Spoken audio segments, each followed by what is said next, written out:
And the rivalry that exists between the Redskins and the Cowboys is not just a network's dream or the fans' creation. The players themselves are into this one. Skins quarterback Joe Theismann, who says he'd play the Cowboys on the deck of an aircraft carrier if he had to, has now orchestrated victories in 3 straight and 4 out of the last 5 meetings. Theismann's offensive cast includes wide receiver Art Monk, who tore up the NFL last year with a record-setting 106 receptions. The geriatric marvel of the Redskins is 36-year-old John Riggins. The big man has over 10,000 yards in his career, and so many of those yards have come against the Cowboys. Riggins is big, strong, and straight ahead. He's what the Redskins' running game is all about, while his counterpart tonight, Tony Dorsett, truly reflects the Cowboys' offensive image. Operating behind the multiple sets and the shifting offensive line of the Cowboys, Tony is the thinking man's running back. Great acceleration, the quick cut, and then the breakaway speed. Dallas quarterback Danny White was superb in a losing effort against the Redskins last December. And tonight, when the Cowboys are thinking big, he'll once again be looking for Tony Hill. Hill, like the Redskins' Art Monk, couples deep speed with an excellent running talent. How does the NFL's second winningest coach of all time feel about tonight's game? Here's Tom Landry. This game is a rivalry, no kidding about that. When you Washington and Cowboy fans come together, there's a big collision, you know, and there's going to be a big collision on Monday night, too.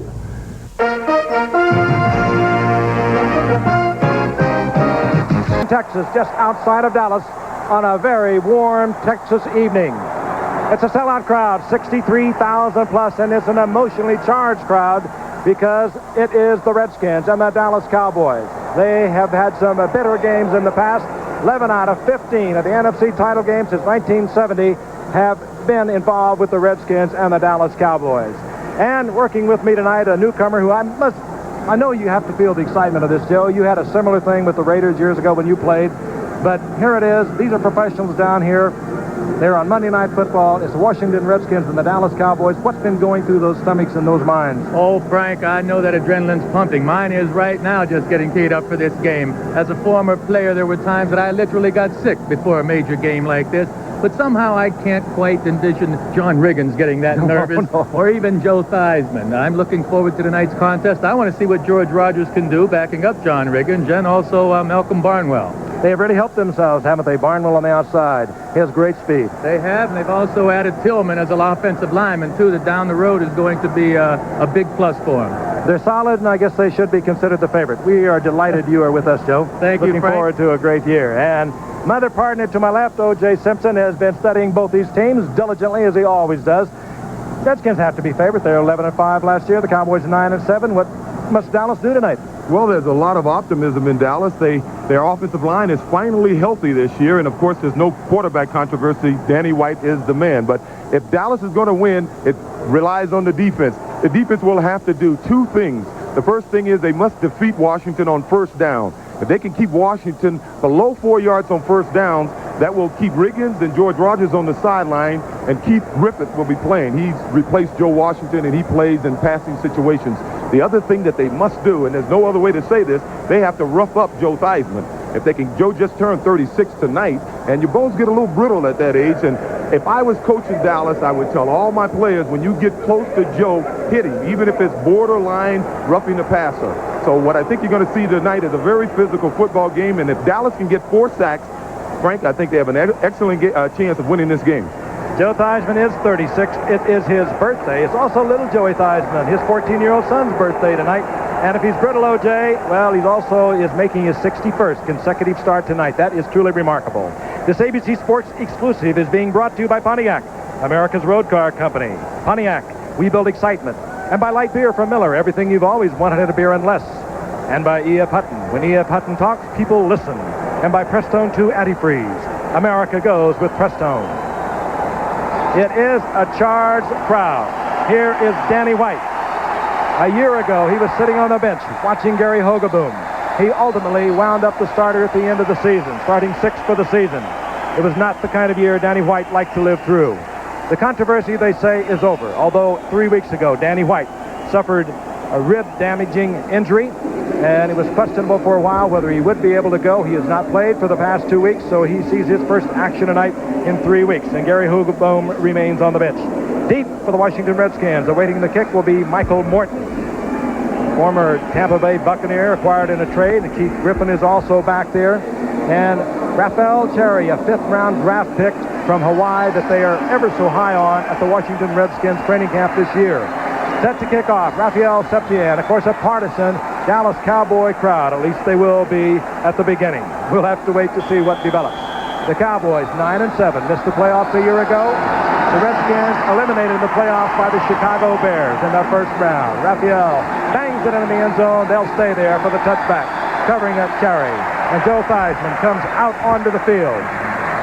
In preseason, 61+% of his passes, 3 touchdowns, no interceptions. Last year, just under 60%, 24 touchdowns, 13 interceptions. But he can really damage the flex defense for the Cowboys. The flex defense is so disciplined. The players must be so disciplined. Joe Theismann breaks up that discipline with a little rollout. When he scampers out, he really hurts the Cowboys, and he has over the years. He's won the last 3 straight, 4 of the last 5. There is the flex 4-down lineman for the Cowboys. On 1st and 10, John Riggins. Fellows takes him as he crosses the 25-yard line. Defensively, let's meet them. Here they are. They are getting long in the tooth. But nevertheless, Randy White perhaps is the best defensive lineman in the game today. The linebackers, they've shaken that up. Anthony Dickinson is gone. The Yaley, Jeff Rohr, is opening for him. But they anticipate Jesse Penn, a rookie from Virginia Tech, will be in there shortly. The secondary, 3 of them, free agents. 1 a 7th-round draft pick, while all the down linemen were 1st-round draft picks. The makeup of the defense for the Cowboys. 2nd down and 4. Riggins pulls ahead to the 31-yard line. He has a 1st down. Randy White there as a principal defender. You knew him well, Joe. He gets stormed up for the big ones, doesn't he? Big John sure does, and this offensive line of his is doing a good job already. Mark May did a heck of a job on the first play, and Russ Grimm and Joe Jacoby on this left side have just opened up another nice hole. There you see May pulling around again, and Jacoby. They're just blowing the Cowboys off the line of scrimmage right now. The 1st down at the 31-yard line. Grimm, the left guard, will work primarily tonight against Randy White, number 54. Riggins, the workhorse thus far. There's a good opening by Jacoby, and Riggins exploits it to the 35-yard line. A gain of 4 before he's dropped by Jeff Rohr, the linebacker we spoke of a moment ago, who replaced Anthony Dickerson. Jeffcoat also in on that stop. O.J., he doesn't have the fancy moves. He doesn't have the quick feet of a Dorsett, or yourself for that matter, but the man is over 10,000 yards, and he's very special at 36 years old. He's only getting better. He's gained over 5,000 yards since he's turned 30, and he has an excellent offensive line. They say he marches to a different drum. He marches to a different band. 2nd and 6. They work him again. Riggins will have another 1st down. Out close to the 44-yard line. Dexter Clinkscale has to make the stop from the secondary, and when your safety men and cornerbacks are stopping John Riggins at 240, they are paying a price. Well, as you can see on that run, what's happening here is Joe Jacoby is really doing a job on Jim Jeffcoat, and they're going to keep running to that Cowboy right side as long as Jacoby can handle Jeffcoat one-on-one. And Russ Grimm, too. You have to mention him. He's a heck of an offensive guard. The Cowboys have called timeout. The Redskins, 3 consecutive 1st downs. They're at the 44-yard line, their own 44. Theismann will visit with Joe Gibbs. We'll be back in a moment. That's the best since he arrived in 1981 after directing the record-breaking offense for the San Diego Chargers. Cowboys use the timeout. The Redskins have a 1st and 10 at their own 44-yard line. We're just underway from Irving, Texas. Riggins over the left side. And whatever they did, they got straightened out because Dean Lockhart, who was getting cut off on those off-tackle plays to the left, finally got through. Got help from Jim Jeffcoat, but Lockhart, who replaced Bob Brunig last year, made the move here, O.J. Well, evidently, that's why they called timeout. The way the flex defense is designed is your defensive lineman will take care of the blocking, and the linebackers should make the tackle. And Lockhart did his job on that play. Tom Landry, who invented the 4-3, always will protect that middle linebacker. Get those big tackles down in front. Strip them before they get to the middle linebacker. There was a gain of 2. It'll be 2nd down and 8. Theismann gets out to the right, fires the shot. Gets it out to Malcolm Barnwell, the recently acquired wide receiver from the Raiders with the great speed. Was a starter there 3 years. Were you surprised, O.J.? I know you're close to the Raiders. that they let him go. Yeah, I was a little surprised at that, but I think this team may be a better team for Malcolm because he has a lot of speed, and if you throw short passes like that to him, that forces the cornerbacks to play him tight. Now he can really take advantage of that speed. As you know, with the Raiders, they run all their patterns about 20 or 30, 20, 22 yards. Third down and 3. Theismann throws underneath to Art Monk. He is close to the first down. I believe he has it as they mark it inside the 46-yard line. Art Monk, of course, the record setter from a year ago with 106 receptions, much like Tony Hill of the Cowboys, about the same stature, has the same moves. He can go deep and he can run with the ball when he gets it. Good coverage. Good coverage. You got a ground level shot here. The reason they're in this short yardage situation because Dallas did finally stop him on first down reasonably well. Dallas has to stop Washington on first down. Monk and Theismann squeeze out another first down. Riggins, they work the left side. And Riggins carrying tacklers for about 3 to the 42-yard line. Randy White, Jeff Goat was there. Again, Lockhart.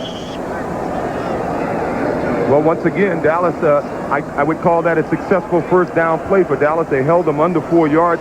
What happens when an offensive team gets 4 or 5 or over 5 yards on first down, the pressure is on the defense because they can run or they can pass, and the defense must play them straight.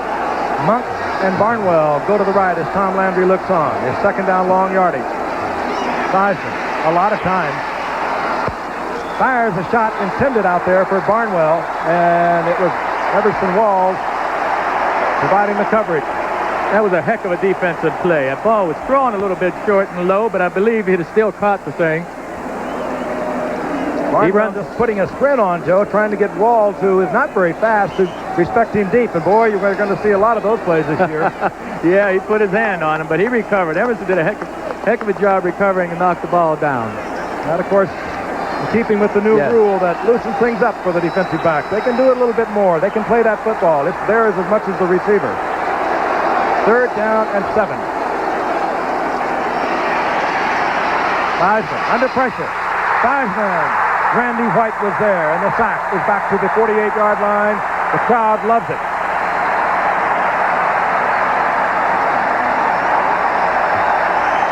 Randy White will put so much pressure this time, Joe, working against Grimm and Jacoby. Yes, he beat a double team there. Very hard to do, especially against Jacoby, who's an all-pro, and also Grimm. Grimm pulled off. But Randy White is one of a kind. We all know that. This year, he will be looking for his 8th consecutive Pro Bowl. He is a special one. Deep, a rookie out of Bethune-Cookman. The Cowboys are so high on. Number 83, Leon Gonzalez. 5'10", 162 pounds. Jeff Hayes puts it up and hangs it really high. Gonzalez hopes it goes into the end zone, and it does. So it'll be 1st and 10 Dallas, their first possession at the 20-yard line. And here is Randy White. When he gets fired up, someone in front of him is in a lot of trouble.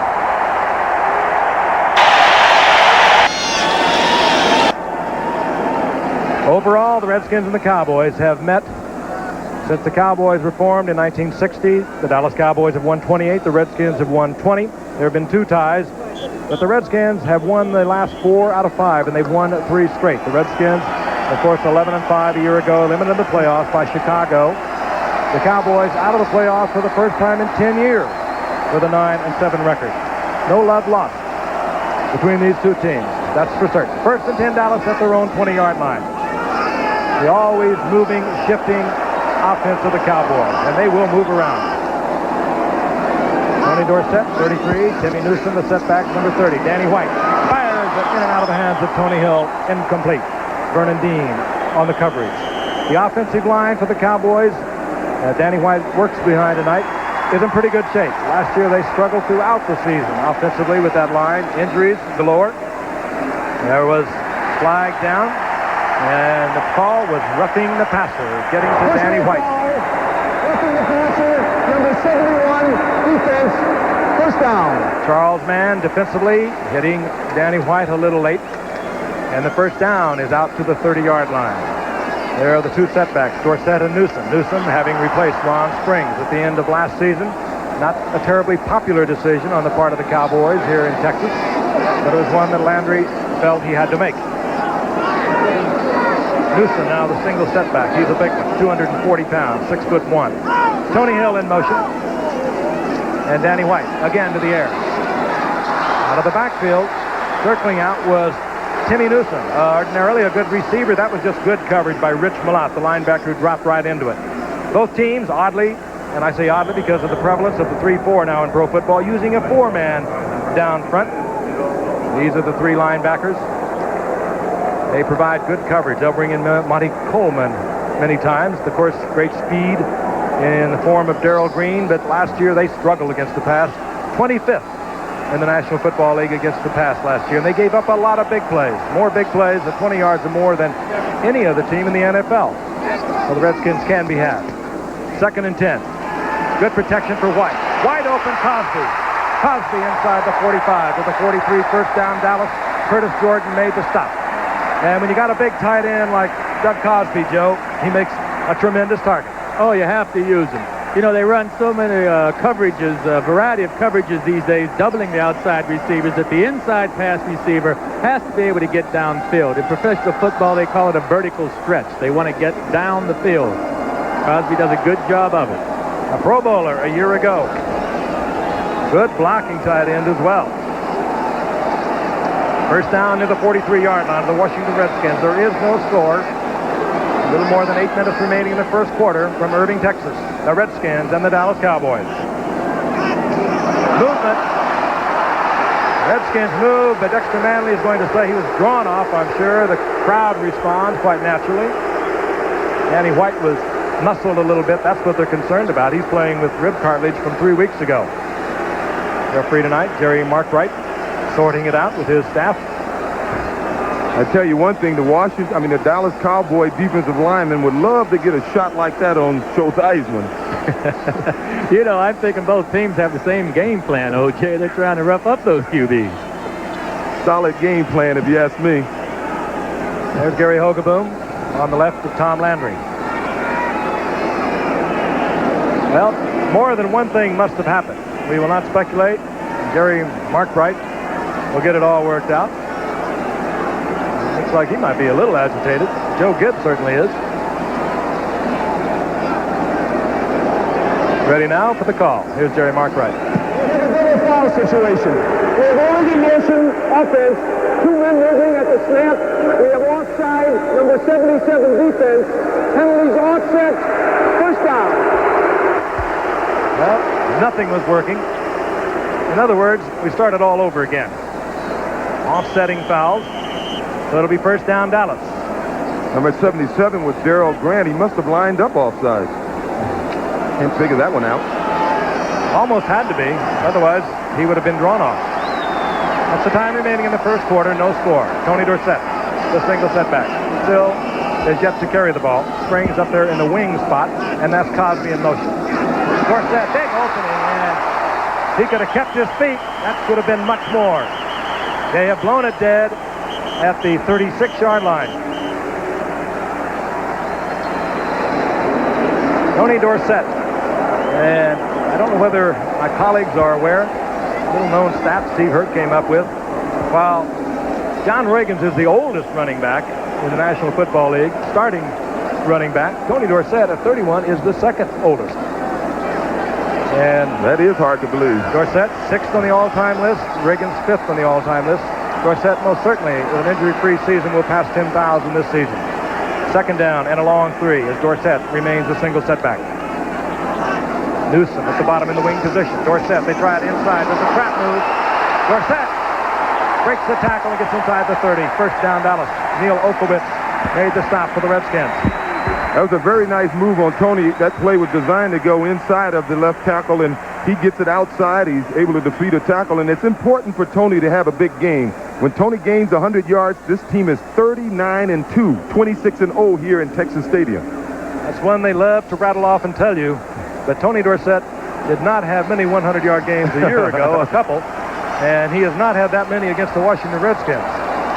83, a game that we covered in the opening. He had 151 yards. Other than that, he's been pretty well filled by this defense of the Redskins. On the first down, White is in trouble, and down he goes, Dexter Manley, and over the years, he seemingly has owned Danny White And I don't care how well Danny White's ribs have been over the past 3 weeks since they've been injured. When Dexter Manley starts tossing you around, things start to shake loose. They had to have some kind of a cross-up that time. Paz Derrick and Tony D were just looking at each other out there, and Dexter ran past the two of them. You know, in watching Dallas, if they can improve themselves in one area on offense, I would say would be faking. When they run a play-action pass, they really don't do a good job of faking the run. Long yardage, 2nd and 18. The Redskins like to blitz on it. Renfro is split left. The single setback is Newsom. Tony Dorsett. And he is met right at the line of scrimmage. He might have had progress for a gain of about a yard. Rich Malott was there. Darrell Grant was there. Charles Mann. But it will put the Cowboys and Danny White in a 3rd and 17 situation. And that's not good against the Redskins. 3rd and 17, boy, that's a tough deal against anyone. But I'll tell you, they're fighting a war down in the pits. This offensive line and the defensive line, well, for both teams, they're going at it. We have some great matchups down here. Dave Butts, Kurt Peterson, man against Cooper. They're fighting. 3rd and 17. No score. 5:35 remaining in the first quarter. From the shotgun, Danny White looking deep for Hill. And good coverage on Hill by Barry Wilburn, a rookie 8th-round draft pick out of Mississippi, who they are very high on with the Redskins. There he is, 6'3", 186-pounder, and comes now Raphael Septien. This will be out there for Septien. It's going to be a kick of about 53 yards, depending on where they place it down. His career best is 53 yards. Larry Hogaboom is the holder. The kind of kick that a kicker who does not have long range has to kick a little lower than you would like, and you can block it because he is going right at the limit of his distance, 53 yards. And that's his best in his career. Got it on the way. He has just matched his career best. And the Cowboys score first from 53 yards out. Septien. He has been phenomenally accurate from inside the 40. Not known to be a long kicker, but he hits from 53. Michael Morton is back with the Washington Redskins. He did this for 3 years with Tampa Bay before coming to the Redskins. Also back there, rookie Rafael Cherry from Hawaii. Septien now has scored in 119 consecutive games. That's the 3rd best streak in the NFL's history. Fred Cox is the best, former Minnesota kicker, at 151 consecutive games, which he scored. Septien, all charged up, puts this one way up in the air. Out comes Morton. And Morton, tripped up and down he goes. Really hit hard at the 15-yard line. Sprawls close to the 18, 1st and 10, Washington, and what a hitting game we have. Saturday on CFA College Football, the UCLA upset winners over Bruins, upset winners over last year's national champion BYU, ending that 25-game win streak.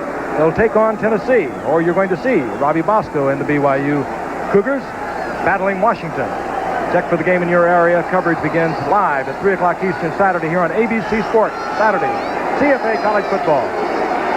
1st and 10, Washington. Heisman, a little play action. Tries to get the ball out in the flat. Looking for Art Monk. Interesting. Of course, these two teams were both undefeated in preseason, along with the Giants, the only 3 undefeated teams coming out of the NFC East. And Washington can recall very well not winning a game and going on to win the Super Bowl in '82. Not winning a game in preseason, going on to win the Super Bowl over Miami in '82. 2nd down and 10.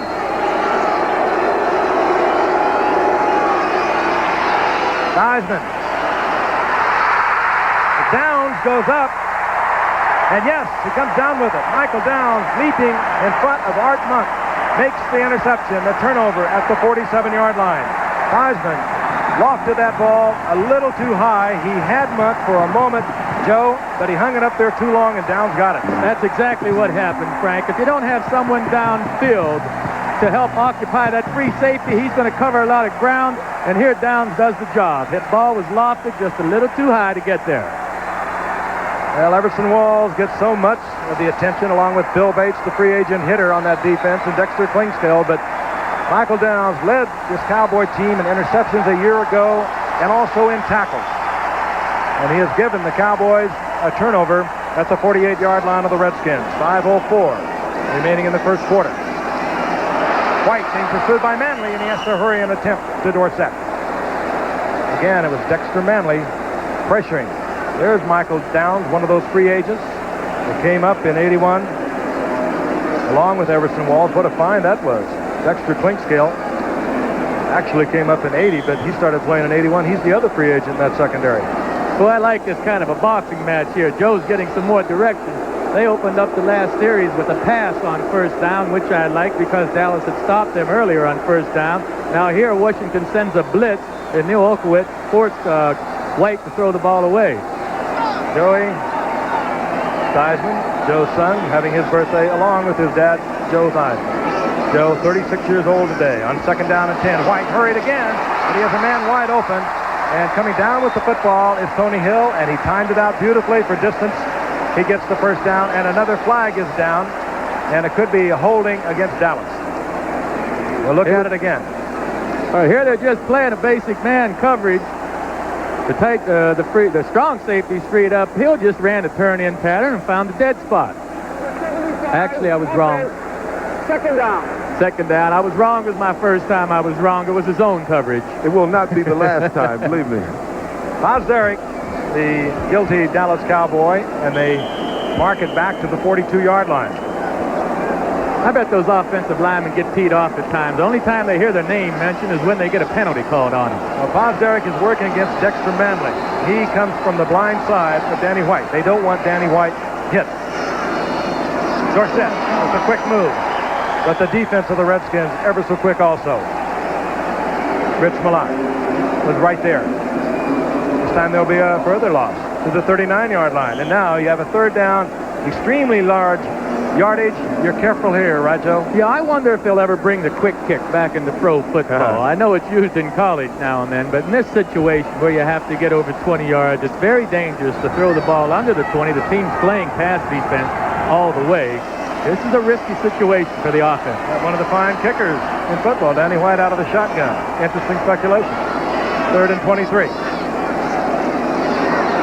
Not in today's game. You go for a big one. That one could have been picked off. It was deflected at the line of scrimmage. Another flag is down. Danny White again hurried. And again, it was Dexter Manley. And again, the Cowboys were holding. I wonder if it could be, again, Derrick.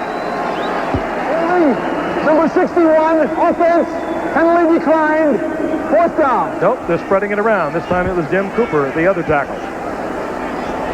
But Jim was beaten earlier in the game by Charles Mann when Charles got called for roughing the passer. He's having a tough time over there.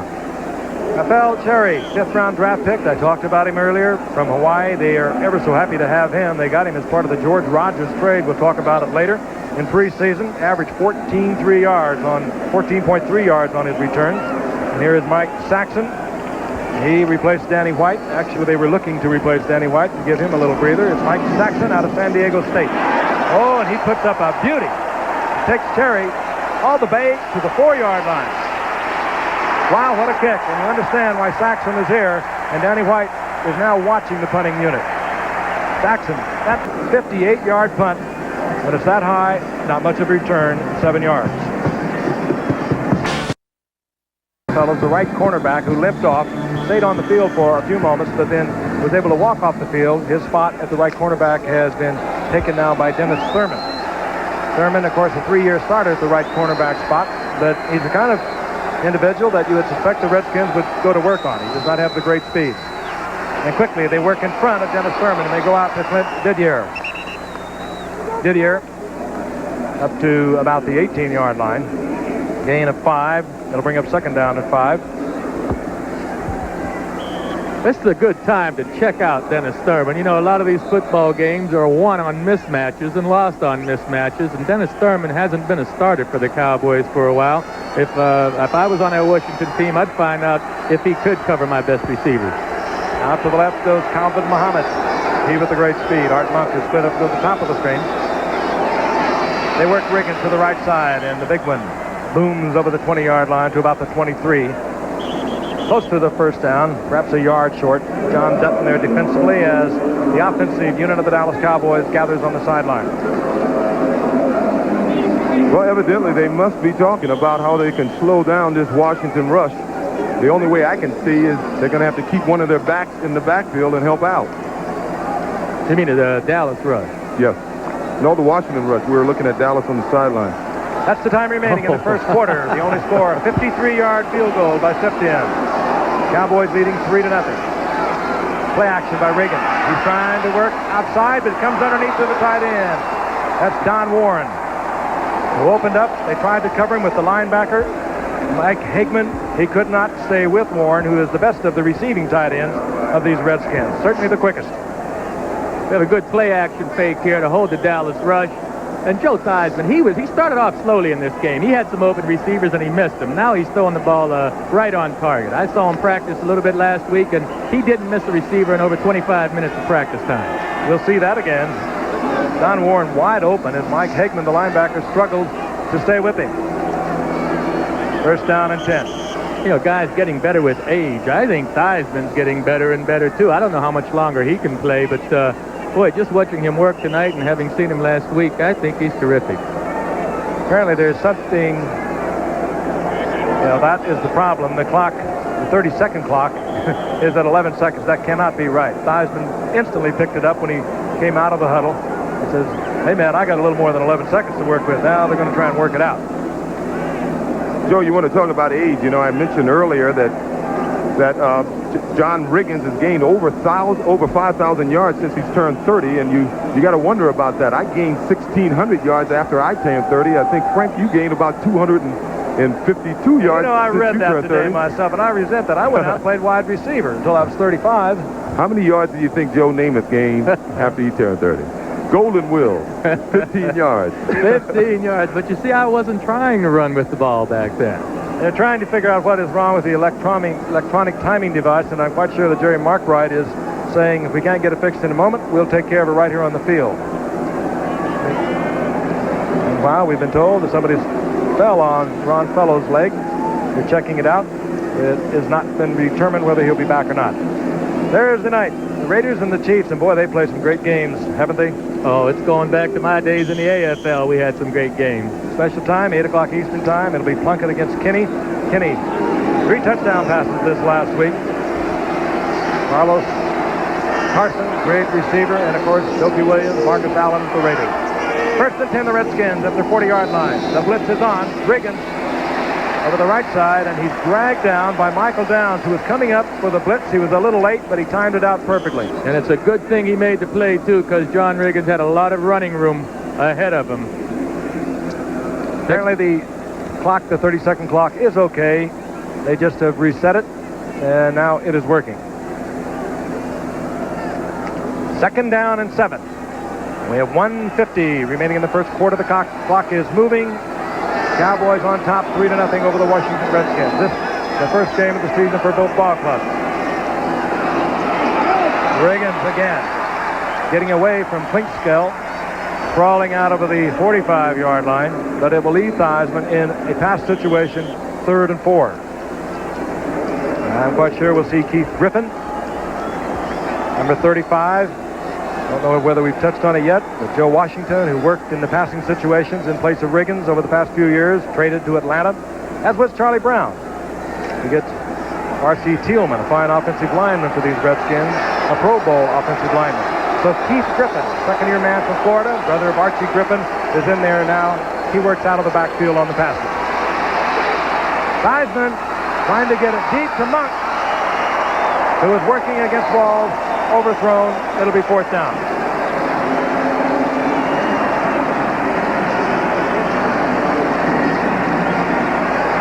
Big target, but they covered him from across the field. Walls coming all the way with him. Out comes Jeff Hayes, the punter, and Leon Gonzalez out of Bethune-Cookman, where he apparently learned a lot of football from Larry Little, the former All-Pro guard with the Miami Dolphins, who is now coach of Bethune-Cookman. Cowboys got him in the 8th round. And they really like Leon Gonzalez, number 83. Like him as a receiver also. Hayes puts one up high, and it hangs. Gonzalez from the 5-yard line, he bobbles it. And he steps backwards to about the 1-yard line when he's hit by Stuart Anderson. And the Cowboys are going to be deep in their own territory. A beautiful punt of 49 yards by Jeff Hayes, and one has to wonder if he should not have let this ball go, as we wondered a while ago when Cherry of the Washington Redskins handled one at the 4-yard line. Well, Joe, you said it, that when Cherry caught it, the rule normally is you don't handle the ball inside the 10-yard line, and twice we've seen 2 rookies do it, and it's just mental mistakes, and that's what can cost you, obviously. There was an old saying once that every time you start a rookie, it's going to cost you 1 game in the NFL. That was pretty much the rule of thumb when I came in the league. Well, this mistake can certainly cause a problem for the Cowboys. First down, Dallas. The ball inside the 2-yard line. Dorsett and Newsom, 2 setbacks in there. This is Newsom, the big man, and Newsom just bowls his way up close to the 9-yard line. Hit there by Curtis Jordan and Neil Okowitz, but he's a big man. When he gets on his track, he takes some pretty big fellows to bring him down. He's a 237-pounder with a lot of speed. Last year in the 4th game from the end of the season, he replaced Ron Springs. And, of course, they talk so much in this Dallas Cowboy training camp about attitude. They have a new attitude this year. And apparently one of the things, not his athletic skill, that bothered them about Springs was his attitude. That's the time remaining in the first quarter. Springs, not Newsom this time. Newsom out to the 17, 18-yard line where it will be first down Dallas. And time runs out in the first quarter. A hard-hitting game. Little scoring. Dallas, a 53-yard field goal. They lead 3-0. You know, looking at this first quarter reminds me of 2 heavyweight boxers. They're kind of feeling themselves out. I've read a lot and heard a lot about Dallas mixing up their defensive fronts over the last few weeks. Well, they haven't done a thing yet. They've been using Randy White in the same position they've been using him for the last 5, 6, 7 years, and that's as a down lineman. Both teams are playing standard 4-man front defenses and really filling themselves out. A colorful crowd. There are the Hogs. There are a lot of Redskin fans here. I was really a little bit surprised. The Hogs, of course, naturally referring to that offensive line that picked up that nickname back in 1982. There's the Diesel. That, of course, John Riggins. You go into RFK Stadium, you can't hardly hear yourself think. They have all those diesel horns. Missing, of course, for the first time in many, many years on that right side of that offensive line of the Redskins, George Stark. He retired this past year. We'll miss him. He put in some good play. Was really the leader of that offensive line as it was built by Joe Gibbs, 81, 82. And then, of course, the Super Bowl champion after the 82 season. And the Super Bowl team that lost to the Raiders after the 83 season. We haven't seen him yet. This, of course, is George Rogers, recently acquired from New Orleans by the Redskins. But he is a great one. We'll see him, I'm sure, before the night is over. First down and 10. The Cowboys leading 3-0. We begin the second quarter. The ball near the 18-yard line of Dallas. Danny White, Mike Renfro, complete. A pickup of 8. It'll be second down and 2. This ABC Sports exclusive is being brought to you by Buick and your Buick dealers. For comfort, innovation, and a real commitment to quality, it's today's Buick. Frank Gifford, along with Joe Namath, O.J. Simpson. Hope you're feeling the excitement that we have felt throughout the first quarter, even though we have not had the drama of the big play. We have seen some really hard-hitting football. We know it's there. These two teams play so close every time they get together. Last December, it was 30-28. The Redskins pulling it out. This is Dorsett. Dorsett hit hard. Mel Coffin. And it will be close to the first down. Depends upon where they mark the progress. And Dorsett gets the first down. The numbers, they weren't dramatic offensively. As Joe said, like a couple of heavyweights. And one turnover that the Cowboys ultimately turned into 3 points. But it was a great effort by Septien, who matched his career best of 53 yards. Joe Gibbs is right in the middle of it, O.J. It's a little pad out. Let's do it this way, he says to the offensive unit. Danny White back on first down. Going to Cosby. And incomplete. Defensively, Tony Peters, one of the question marks in that defensive unit for the Redskins. There's Tony. You know, that's a good example of the new rule we have this year. That could have been a pass interference call last year because Tony had his left arm on the receiver's back. But this year, as long as that defender can go through the receiver to get to the football, he's allowed to make contact. Watch his left arm. He's got him back there. But he goes through him to get to the ball, and the officials are going to be lenient this year. It's a rule change. Good move by Tony Peters. Came back from a year's suspension on drug involvement last year. Pulled a stomach muscle. Never played back to his all-pro form. That was a good move by Peters. Danny White now 2 of 7. 30 yards. Not big numbers. White goes to Renfro, and yes, Renfro comes down once again in front of Darrell Green with another Cowboy first down. And this is how you best work Mike Renfro. He doesn't have that great speed, but he has superb moves. Father used to be a coach here, and of course with an all-pro receiver with Cleveland, and he had great speed. But Renfro, he is a move man. He will get the open spot. You know, these guys that they say don't have a lot of speed, they can fool you sometimes. We used to have a receiver named George Sire. They said he couldn't run fast, but hit these people deep. Renfro does a heck of a job of squaring his out pattern. I mean, really breaking it off and turning outside. It was a well-run pattern. The key is to shake up that defensive back. Get him just a hint of a turn to the inside and then break it to the outside. Renfro did it perfectly. On 1st and 10, Newsom works out over the 40 to the 41. Gain of a yard. Tough Redskin defensive unit. Closes down on him. Okowitz heading the charge. It'll be 2nd down and 9.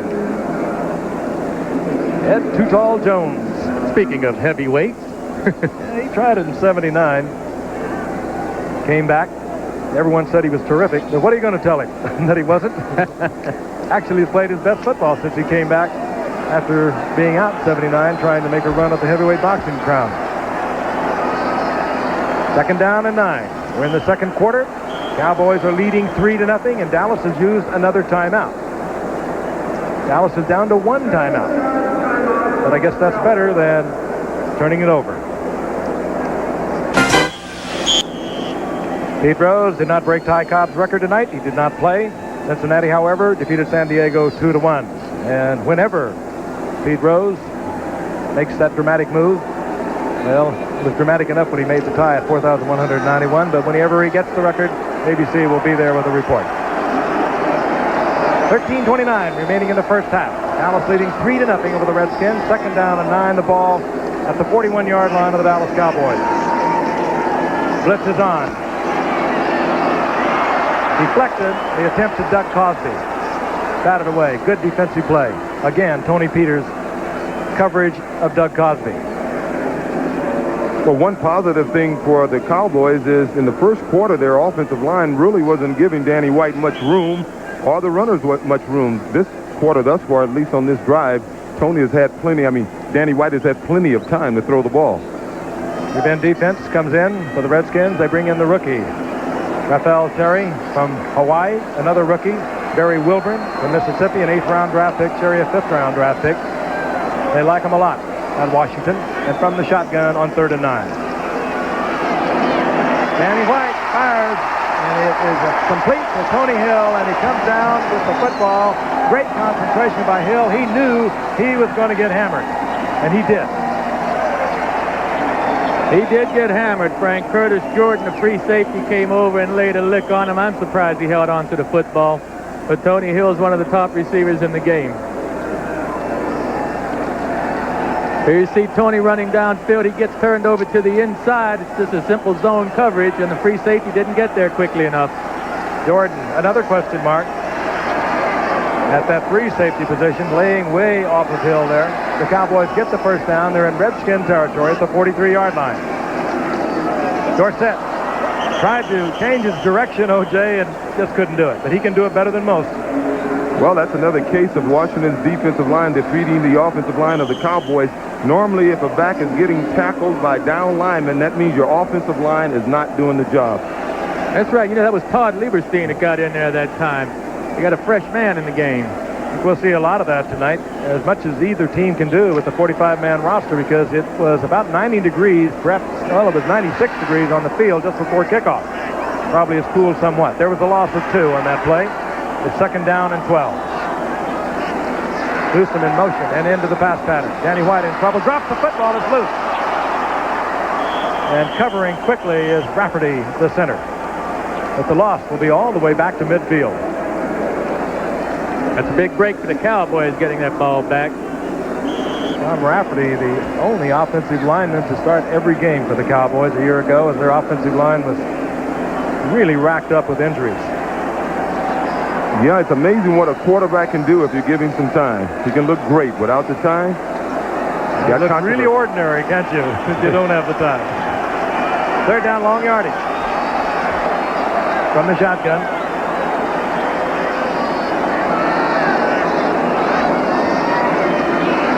Danny White has the time. He goes over the middle. It's complete to Dorsett, and Dorsett short of the first down by about a yard for Tom Landry. As they have marked it about a yard short. It'll be fourth down. You see Tony's on the bottom of your screen. He does a real nice move on the safety who was in the game trying to cover him. You don't think of Tony Dorsett as a receiver, but he has 292 career receptions.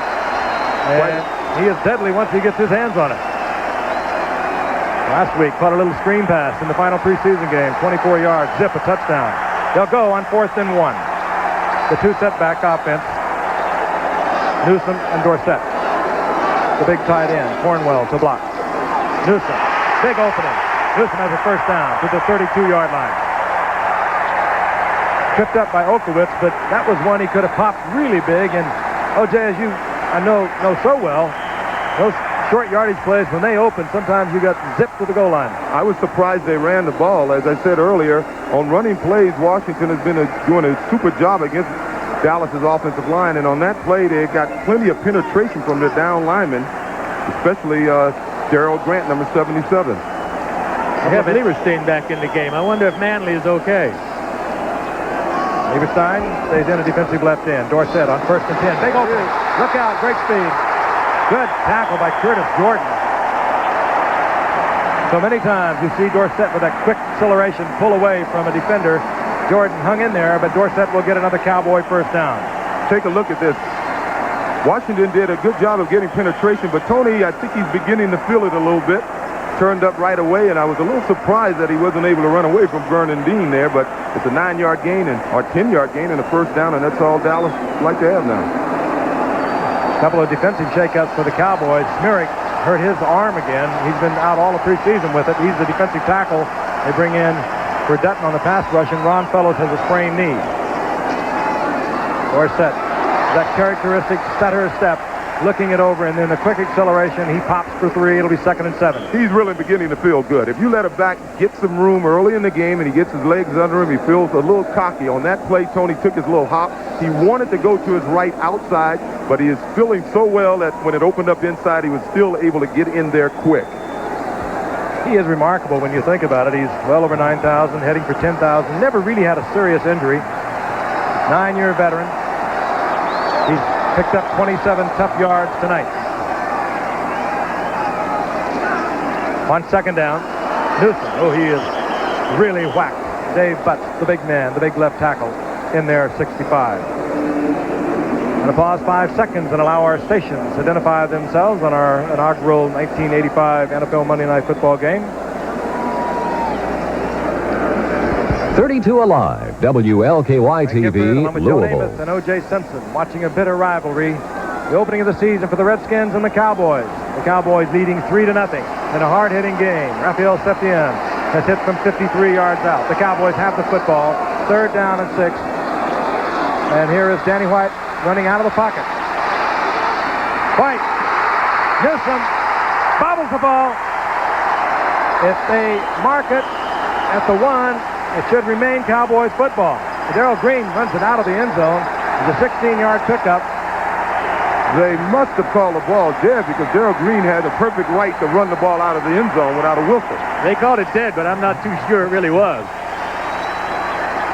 Take a look at it again. White chased out of the pocket. He gets the ball to Newsom, makes a spectacular catch, and he puts his head down, tries to bull into the end zone, and he loses it.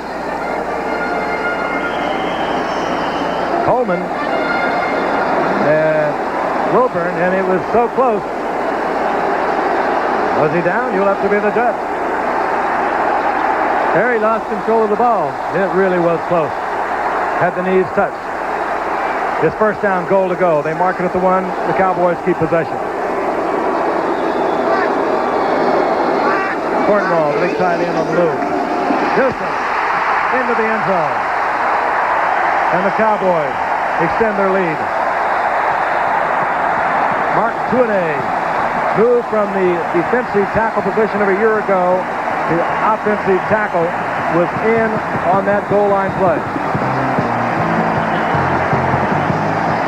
Well, there'll be some conversation about that one. It was a questionable call at the 1 yard line, but one that honestly could have gone either way. You could not see the legs of Newsom on our replay. Were they down before the ball was knocked loose? There was not a whole lot of fussing and fighting over it, and the Cowboys took the next play in. Septien for the conversion to make it 10-0. Cowboys leading with 7:06 remaining in the first half. 10-0. A rather surprising score. We'll be right back. Now let's go back and take a look at that big pass play to Timmy Newsom that led to a Dallas touchdown. Now, as you know, Danny White was scrambling. Now, the question is his right knee down? I don't think the official was in position to see. From here, it appears as if he fumbled the football.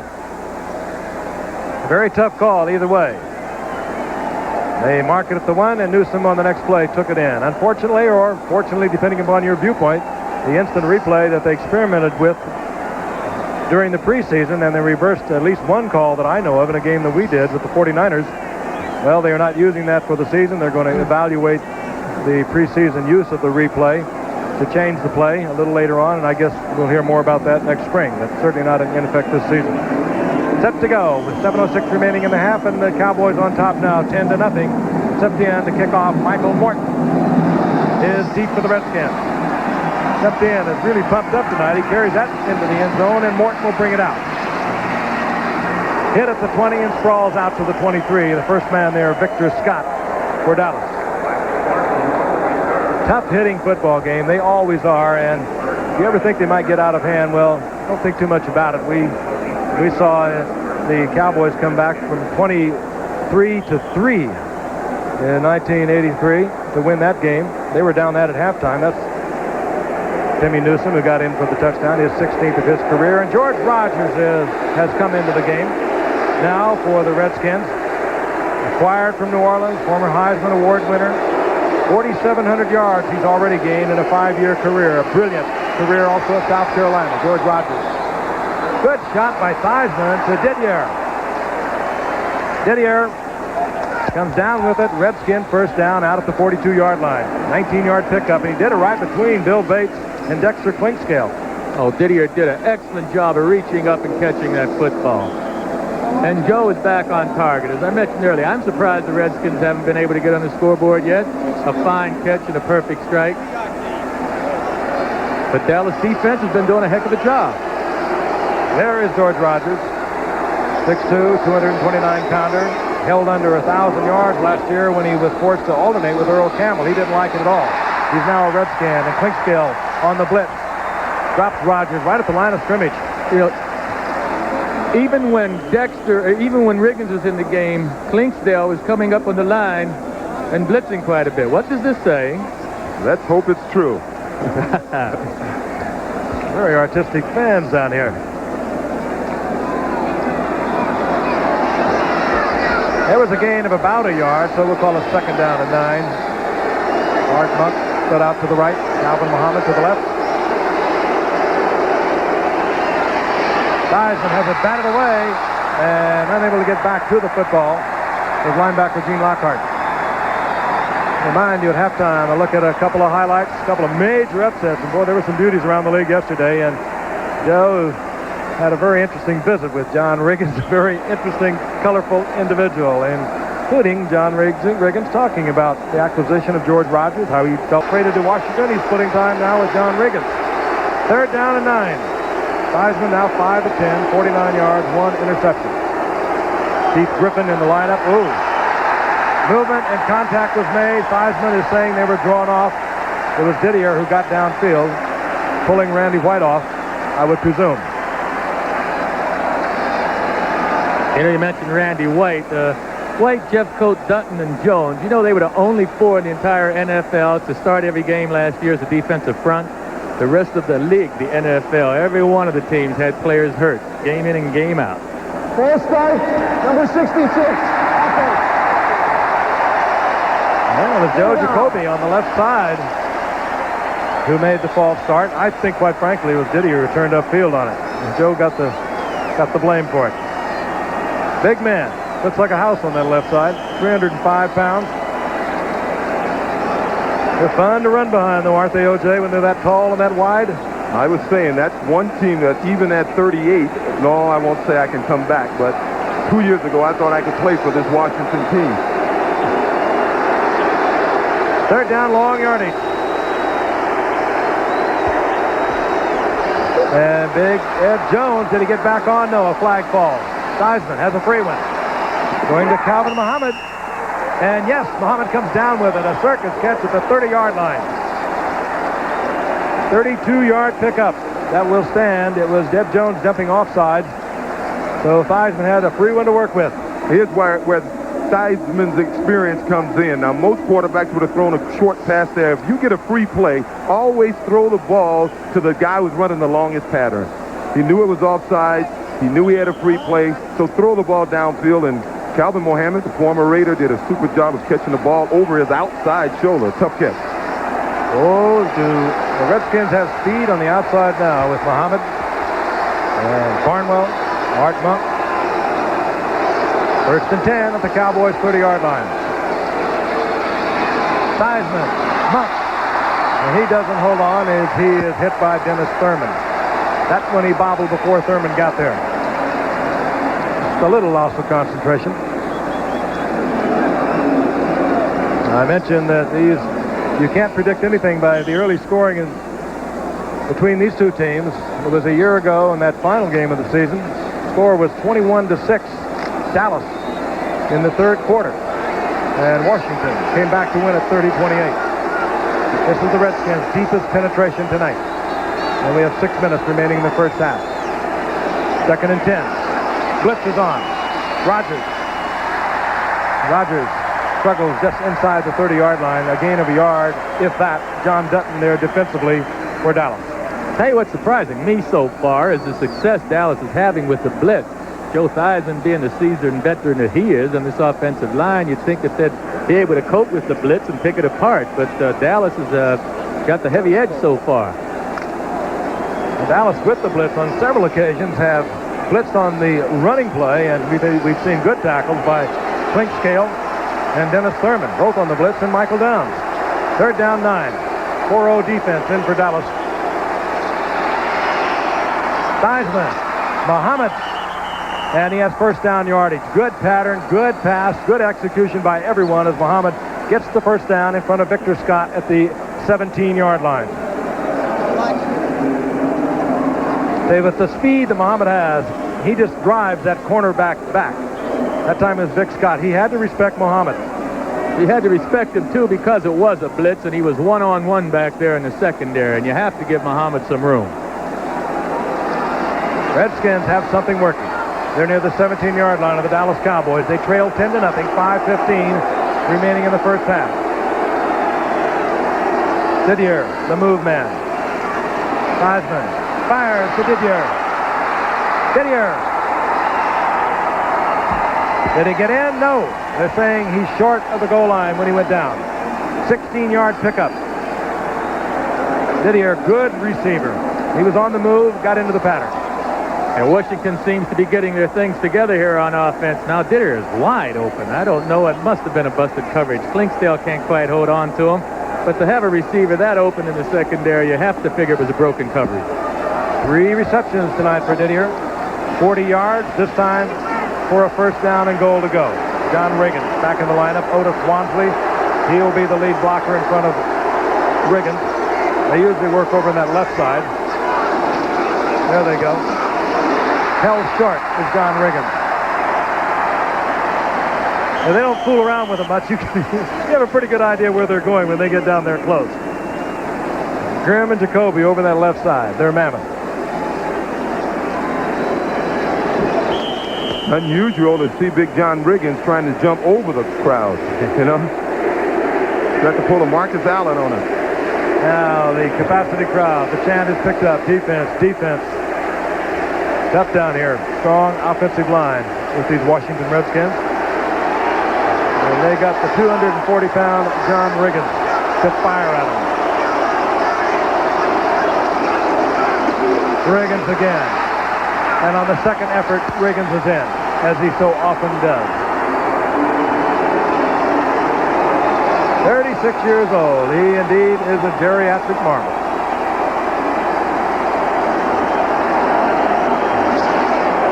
Was he the character that he's known as today, Joe, when you played with him back with the Jets? Oh, he was a piece of work. But as I mentioned, well, we will see at the halftime during the interview, the teammates on the Jets and the teammates with the Washington Redskins have a great deal of respect for that young man. They really like him. Mosley puts the uprights, and the Redskins have pulled to within 3. John Riggins, he once wore a mohawk haircut in the era of long hair. We'll never forget him. Back at Texas Stadium, it is 10-7 the Dallas Cowboys over the Washington Redskins as they kick off their 1985 season. Jeff Hayes, the kickoff for Washington. Robert Levette, a 5th or 4th round draft pick from Georgia Tech, is back there deep. They really like Levette here at Dallas. And James Jones. Jones 23, Levette is 29. Hayes hangs it into the end zone. Levette will bring it out. And Levette gambles and picks up 3 yards as he moves out over the touchback yard marker of the 20-yard line to the 23. Take a look at that Washington scoring drive, and it looked as though Theismann was starting to find the spots where he could find the open receivers. He was starting to click. Yes, he was starting to click. Again, Dallas came with the blitz a few times, and Washington was able to block them, and they had one-on-one with their receivers downfield. Joe Theismann, when you give him a little bit of time, I mean, he can pass the football as good as anyone in the league, or better. A couple of fine pass routes run by Calvin Muhammad, and fine passing by Theismann. The Redskins now trail by 3. First down and 10. Newsom, oh, he tripped up. Submarining in there was Dexter Manley. He's back in the game. I think they're just moving him in and out of the lineup tonight because it is extraordinarily hot. Well, maybe it isn't extraordinary down here in Dallas this time of the year, but it was 103 when I left the hotel this afternoon. And they don't miss much whenever they put Lieberstein in. He's an excellent football player. I agree with you, Joe. They are still like a couple of heavyweights sort of feeling here before they go with that big knockout punch. Both of them love to use the big bomb. 2nd and 12. Danny White in trouble. Gets it out to Cosby, and Cosby goes down in the arms of Mel Kaufman. But at least Danny White and Cosby were able to salvage something. It looked like Danny White had a receiver who was running a wrong pattern deep. They had him running the wrong way, or else it was mighty good coverage in the secondary. Danny kept his cool and salvaged something on the play, but I believe it was very good coverage downfield. Cosby gets almost 4 yards out of it. It'll be marked at 3rd down and 7. Ball at the 26-yard line. Prevent defense in there for Washington. They bring in a pair of rookies. Barry Wilburn out of Mississippi and Rafael Terry out of Hawaii. White shotgun. Fires. Tony Hill. Complete. First down, Dallas. And it's pick on the part of Dallas also. As we at 2:17 and the clock is stopped. Remaining in the first half. I still don't know why more teams don't use a shotgun offense. Tony Hill runs a simple out pattern and makes a nice hand catch. He dropped the first pass in the game, but he got away with it because of the roughing the passer. Tony won't drop too many of them. Interesting to see if Washington will use it this year. There's been a little question. Theismann likes it. Joe Gibbs isn't too crazy about it. On first down, Dorsett. Hammers out to the 40-yard line, a gain of 4. It'll bring up the 2nd down and 6. Dave Butts is the man who upends Tony Dorsett, and we will not get another play off before the 2-minute warning.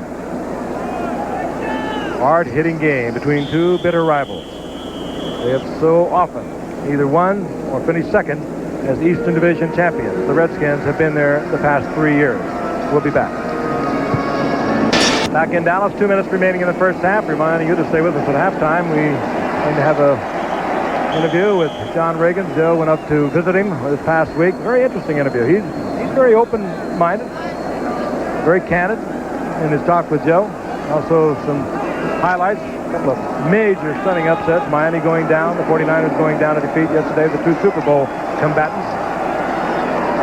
Second down and 6 now for the Cowboys at their own 40-yard line. They lead the Redskins 10-7.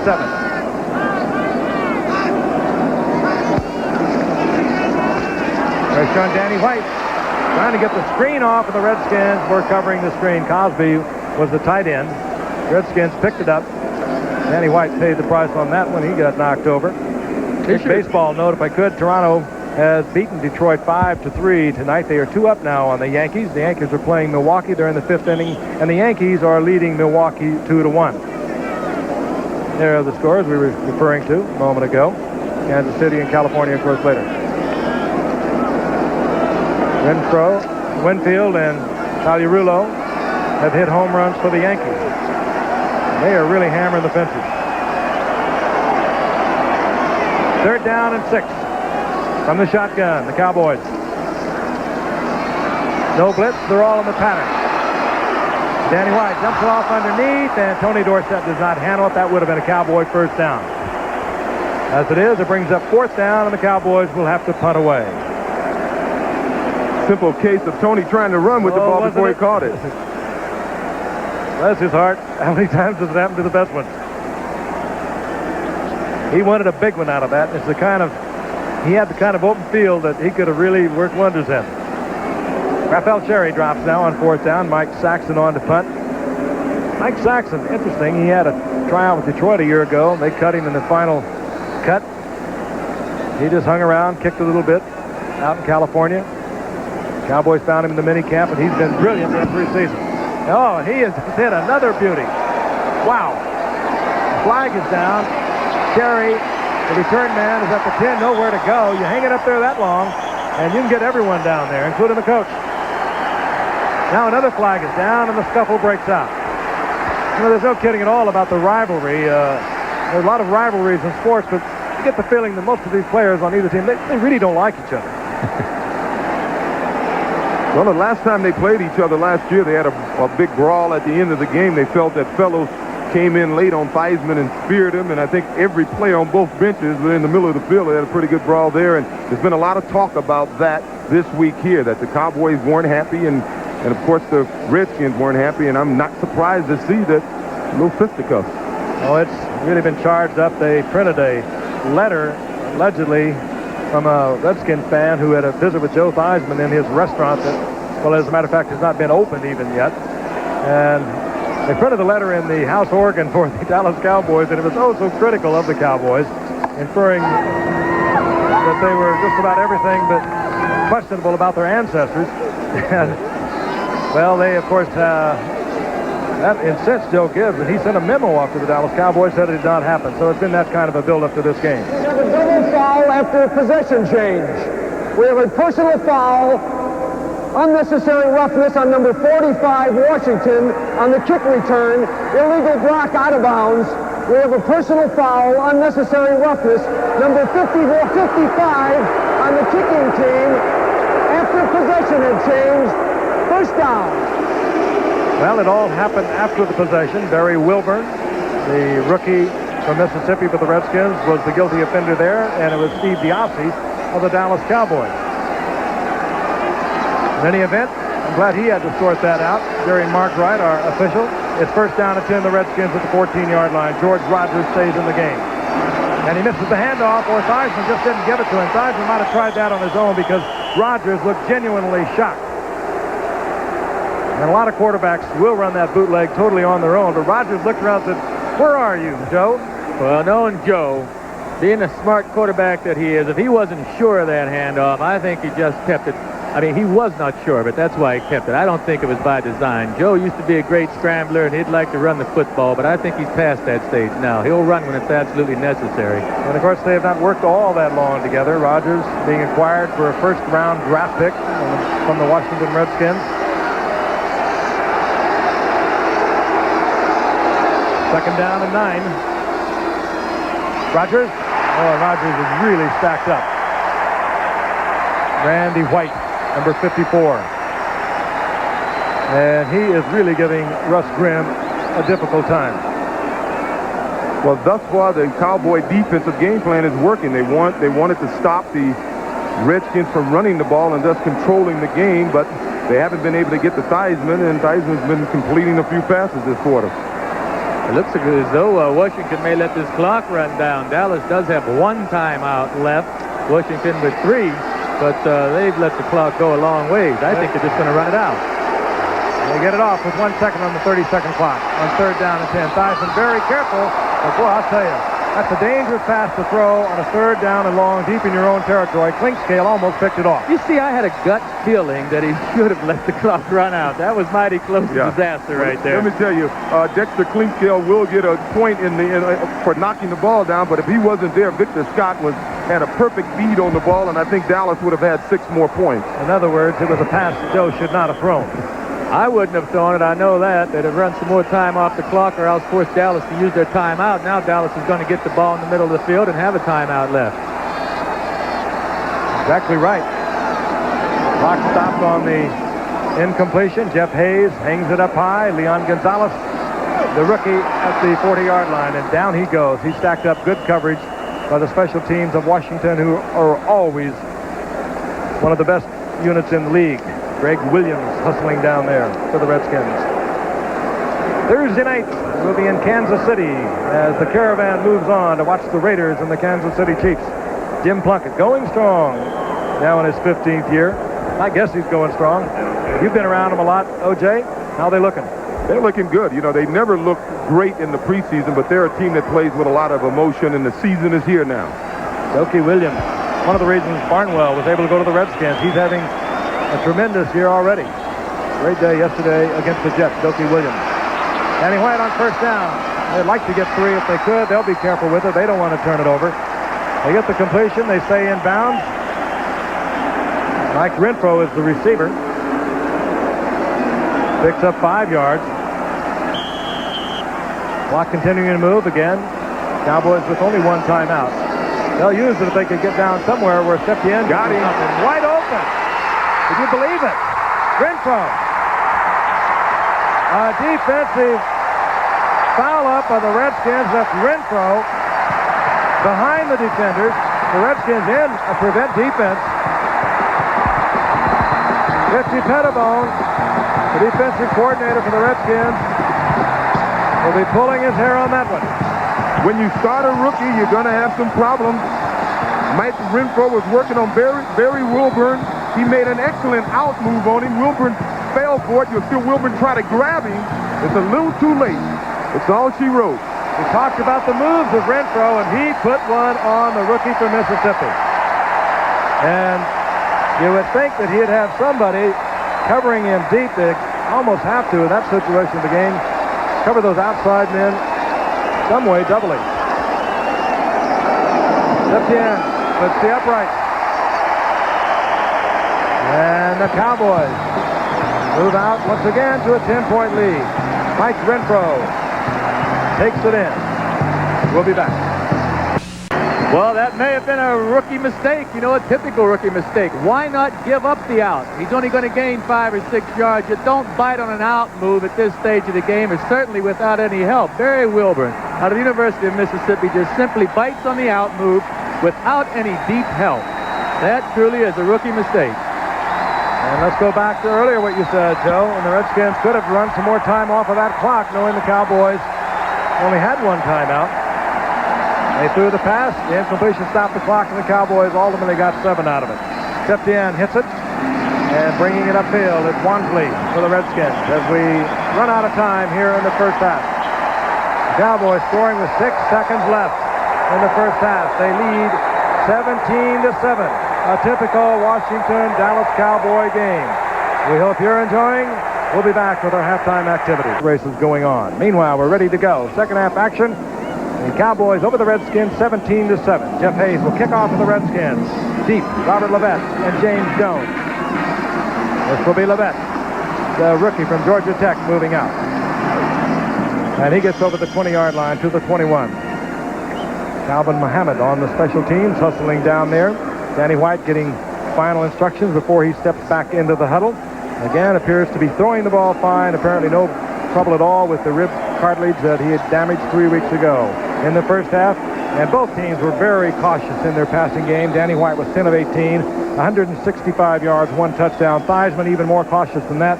He was 8 of 15, 108 yards, 1 interception. Neither team has really tried to get deep on the other. Set to go at the 21-yard line. 1st and 10. Tony Dorsett, single setback for the Dallas Cowboys.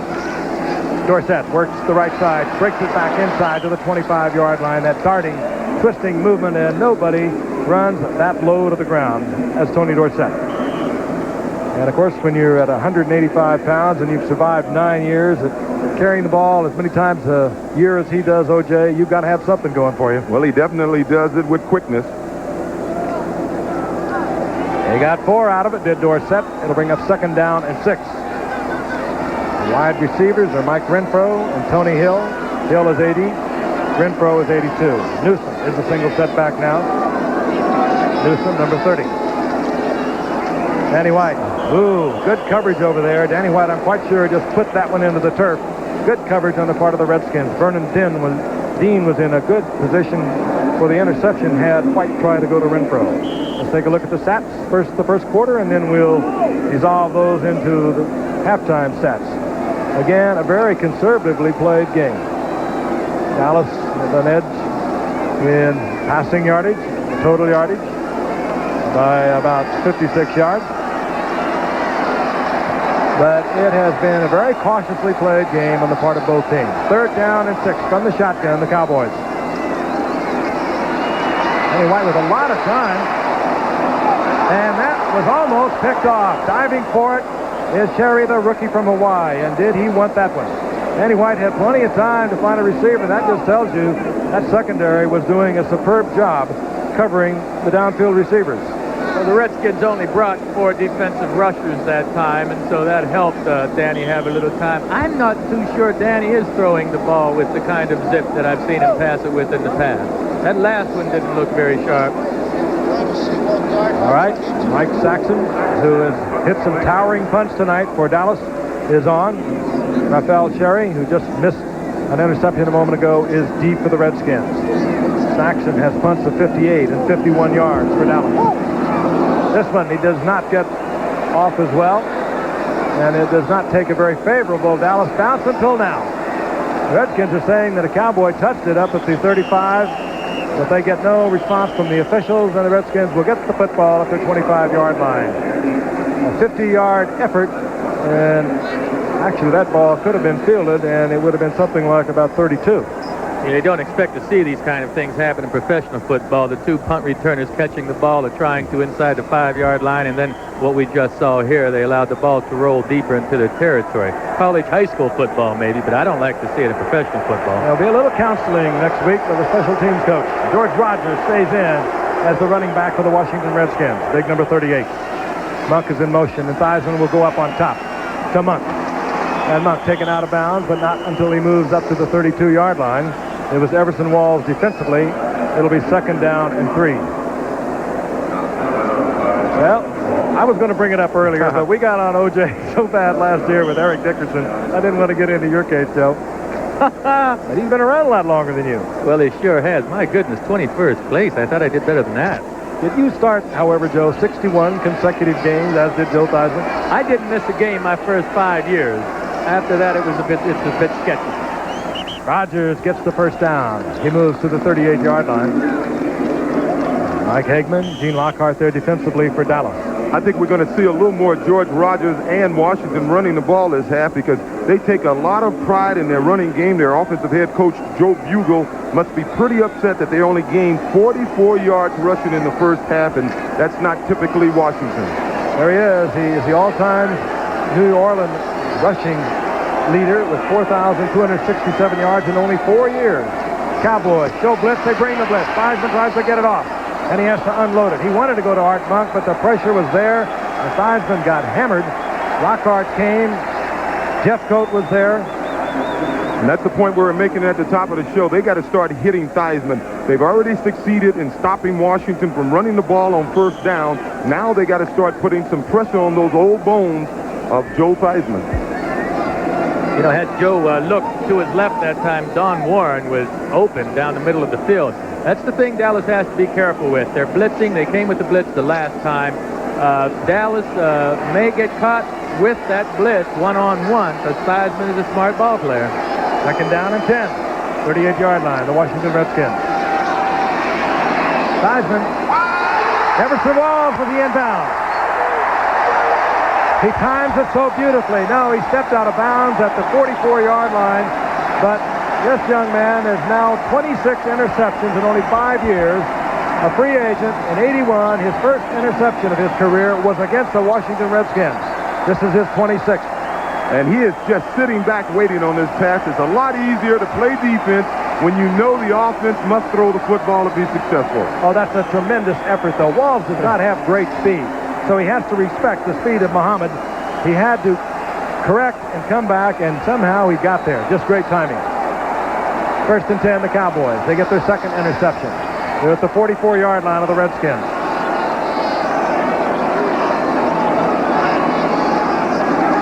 Danny White floods both backs.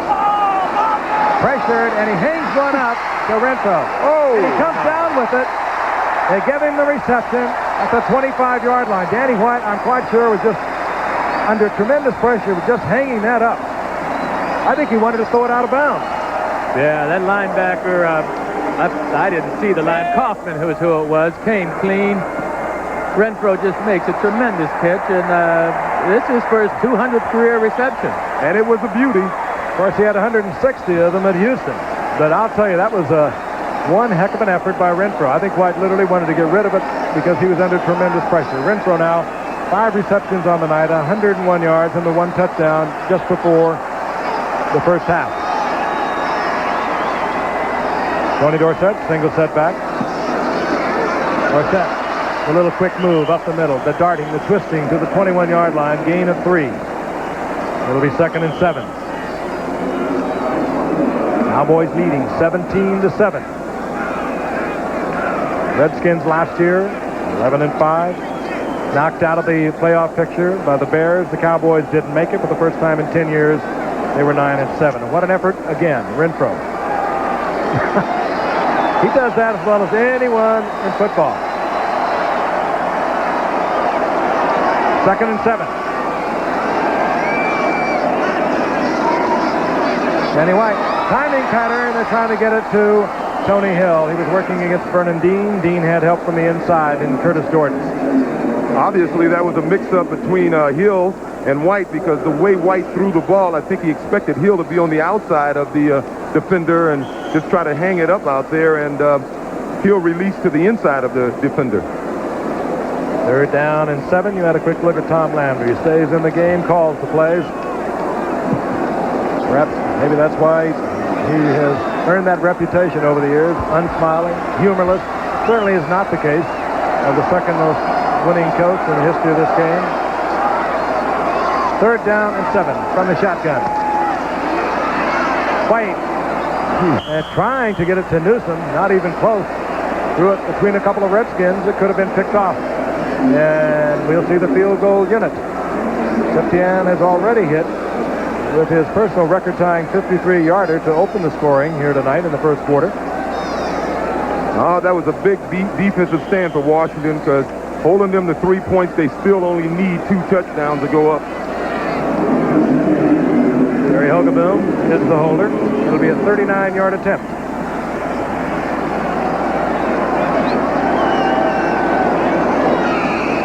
Rafferty will put the snap on for the Cowboys, number 64.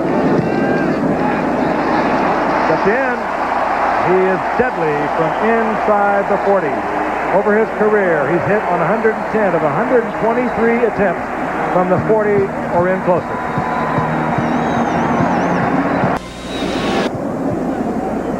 Deep for the Washington Redskins, Michael Morton, former Tampa Bay Buccaneer. Raphael Septien to kick off for the Cowboys. Septien now is hit from 53 yards and 39 yards, and the Cowboys lead 20-7. We're in the third quarter. 12:04 remaining. Septien hooks one, and we'll see it again. This time from the 30-yard line. We'll have an opportunity to, well, Yes, they will bring him back. We'll have an opportunity to bring you up to date on a couple of happenings. Chuck Muncie, suspension has been lifted. He will be able to rejoin the Minnesota Vikings. Meanwhile, Matt Blair, the veteran linebacker for the Vikings, has gone on the injured reserve. Word, too, that the USFL has waived Steve Young, the Express quarterback, and, of course, great quarterback, collegiate quarterback at Brigham Young University, and his rights are owned by the Tampa Bay Buccaneers, so we could see some movement there. Well, if you wondered how much a coach can mean to a team, you think about that Minnesota team. We saw them last year, and they were horrible, and basically with the same players. Bud Grant comes back, and he upsets the world champion 49ers. I'd like to say one thing. I would certainly like to see and think that Chuck Muncie is going to get it together. I've watched him over the years, and certainly no one was given more God-given talent than Chuck Muncie. And hopefully it's all behind him. You don't condone what he did or what he's been doing, but you hope it's behind him, and you hope that maybe somewhere along the line, younger people around this country will learn from the trials and the tribulations of people like Chuck Muncie. Well, I don't remember too many times in the past seeing regular starters, in other words, defensive backs like Klingskel and Everson Walls covering kicks. Well, that's where that 49 to opposed to 45 men are important. Michael Downs is in there, too. Stepped in, bangs it once again. And Michael Morton watches it go through the end zone. Raphael Sherry had a play on it. He didn't make it. A lot of tight youngsters out there tonight, particularly a couple of rookies playing for the Redskins. A couple of backs, defensive backs. Talking about Barry Wilburn, rookie from Mississippi. Raphael Cherry, the rookie from Hawaii. Both of them involved in that Mike Renfro touchdown just before the end of the first half. Now, Joe, if I was the Washington Redskins now, I'd go back to what got me here in the past. I'd start running this football ball. I wouldn't try to catch up all at once. There's plenty of time, and I'd just wear them down with my running game, or attempt to anyway. First and 10, Washington. They trail by 13. Rogers. And looks back to the middle, and he'll get about 4 yards out of that.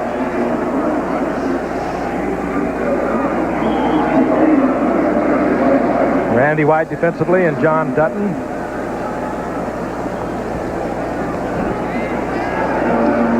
It'll be second down and 6. I'd like to welcome our new affiliate in Fresno, California, up in the San Joaquin Valley, where it's a little warm there. I can tell you that for sure, being from Bakersfield. The KFSM-TV, Channel 30, is joining us. Second down and 6. Theismann fires, and it's complete. It's to Didier, who had a big first half. 11-yard pickup for Didier. Bill Bates defensively there for the Cowboys. What a fine all-around player Bates is. Out of the University of Tennessee, he does a heck of a job. He comes in mostly on the nickel defense, and his responsibility usually is covering the back coming out of the backfield. He's had, coming into tonight, 40 career receptions, and he's 10 touchdowns out of it. The ball is loose. That was Rogers. Michael Downs provided the initial hit. Who's at the bottom? The Cowboys are saying they are.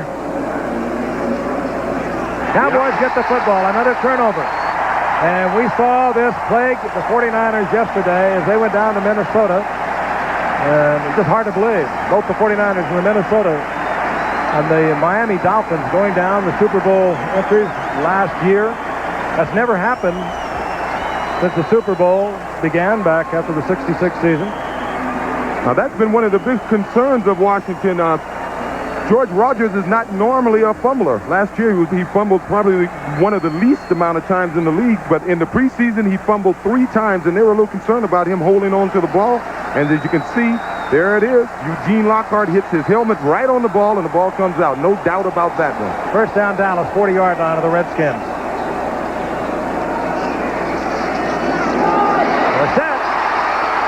Dorsett almost broke the last tackle. In any event, he's close to a first down at the 30, tripped up by Curtis Jordan. To elaborate a little more on that George Rogers, what you said, O.J., I talked to Joe Theismann about it yesterday, and he was saying that he thinks a lot of it is that Rogers has played his 4-year career coming into this year indoors. And, of course, that is true. Down at the Dome in New Orleans, and you don't sweat, you don't get the hot hands, you don't get the sweaty jersey as they measure for a Dallas possible first down. You can see how short they are, but Theismann thinks it's that he is now, for the first time, playing a lot of games outside, sweating a lot, getting dirt on the wrist, and that helps to cause the fumble. But he fumbled 3 times in preseason, only fumbled twice all last year. I would look at it, I think he doesn't get the work he needs. He's a guy that is accustomed to carrying the offense and handling the ball a lot. I think he's standing around too much, and that may be the cause of it. Second down, you saw how much.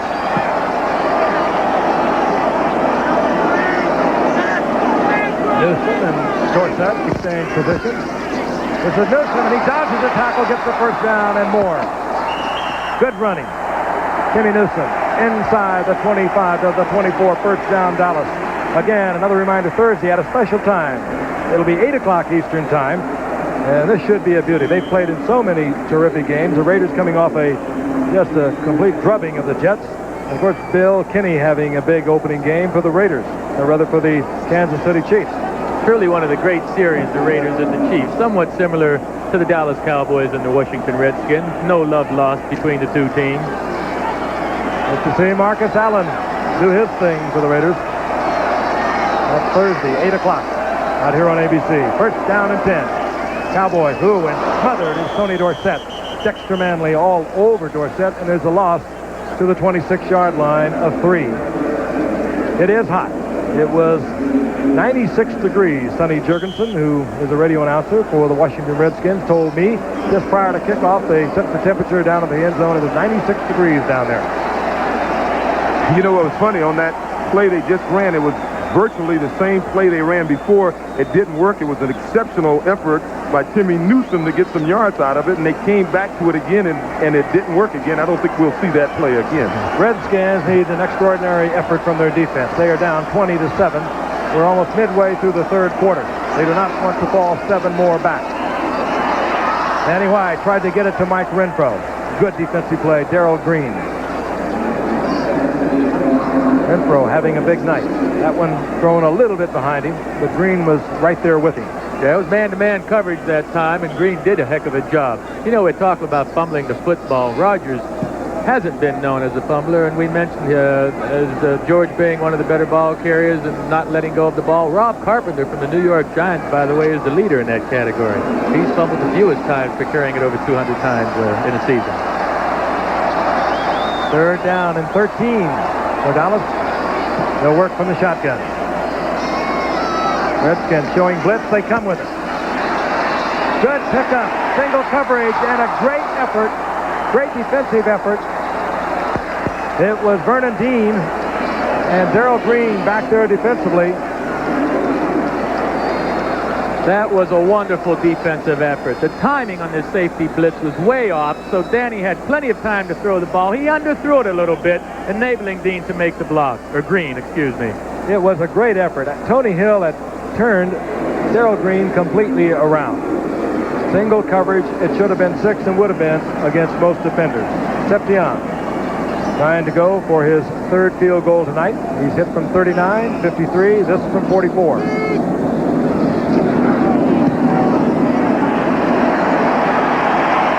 Just like a clock. Stepped in from 44 yards out. But again, the Redskins have been able to keep the Cowboys out of the end zone. This was a problem that plagued the Cowboys last year. They'd get it down there, but not in. The Texas wave. Not much of a wave. Maybe a little too sophisticated, perhaps, here in Texas Stadium for this.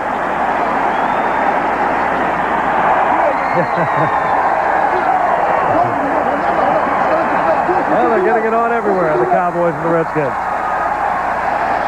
Stepped in to kick off. Morton. Michael Morton is back for the Redskins.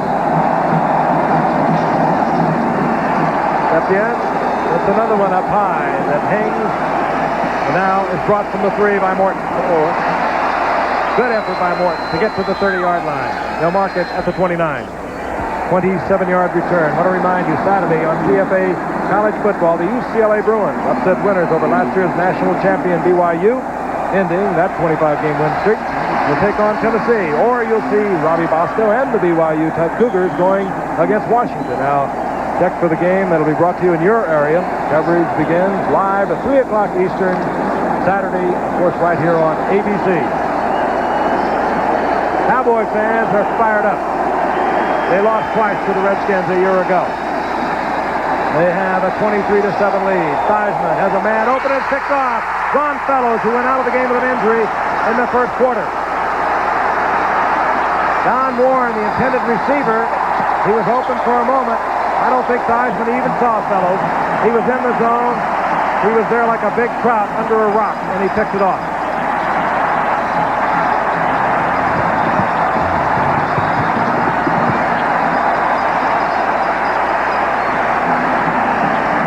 Warren comes across.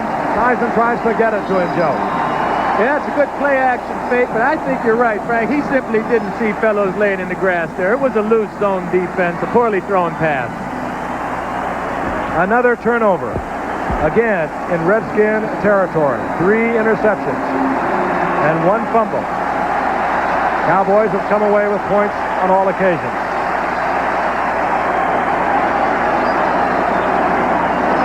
Again, the Washington defense will be called upon to keep the Cowboys out of the end zone. They'll still be within range if they can hold it to 3. Remember a year ago, as the Cowboys called timeout, the Redskins were down 21-6 in the third quarter. They came back to win 30-28.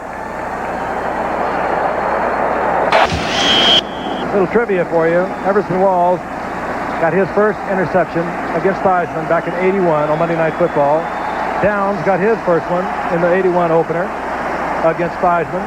Fellows got his first interception as a Cowboy in 83, all of them on Monday Night Football.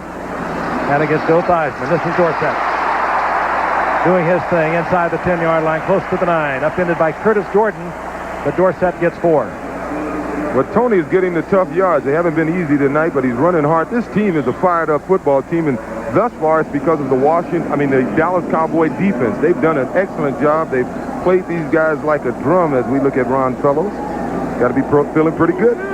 And the offense has not hurt the defense. They have been very cautious. They're 11 of 25 is Danny White. 185 yards, 1 touchdown. Last 4 have incomplete, but the Cowboys have not turned the ball over. The Redskins have turned it over 4 times. 2nd and 6. Timing to Tony Hill. He was battling with Darrell Green. There are no flags, and I believe last year we would have seen one. Danny White went down once again. I think Tony simply didn't see the football that time. But Danny did take a good look. He looks like he's all right, though. Not a bad call. A 6'2 or 6'3 Tony Hill working against a 5'8 Darrell Green, man for man. If you can just put it up there, you have to think that Tony Hill, a superb athlete, can outreach Darrell Green. Could even see it again. I think Darrell Green, what he would like to do in that situation is not let the receiver get on the outside of him. Green now against Tony Hill. Once again, top of your screen. Inside to Dorsett. Forget it. Touchdown. Oh, does he explode through the line of scrimmage.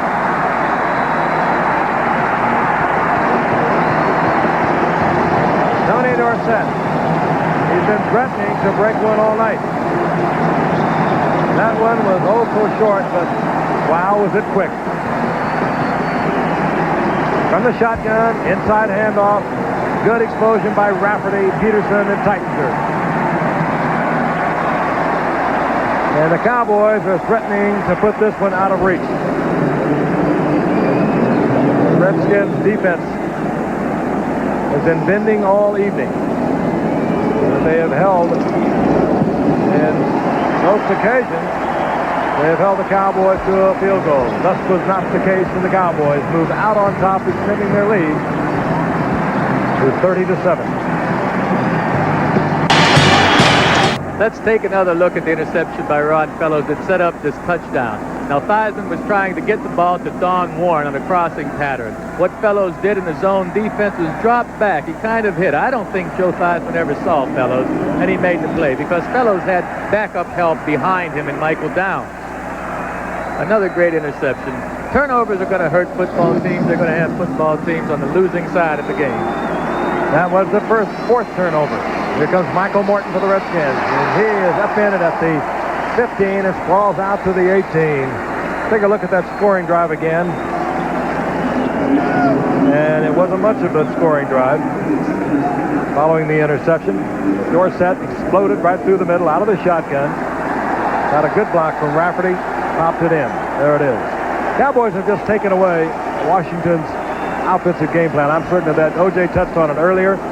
They moved the ball in their first series. Riggins 8, Riggins 5, Riggins 7. Cowboys called timeout.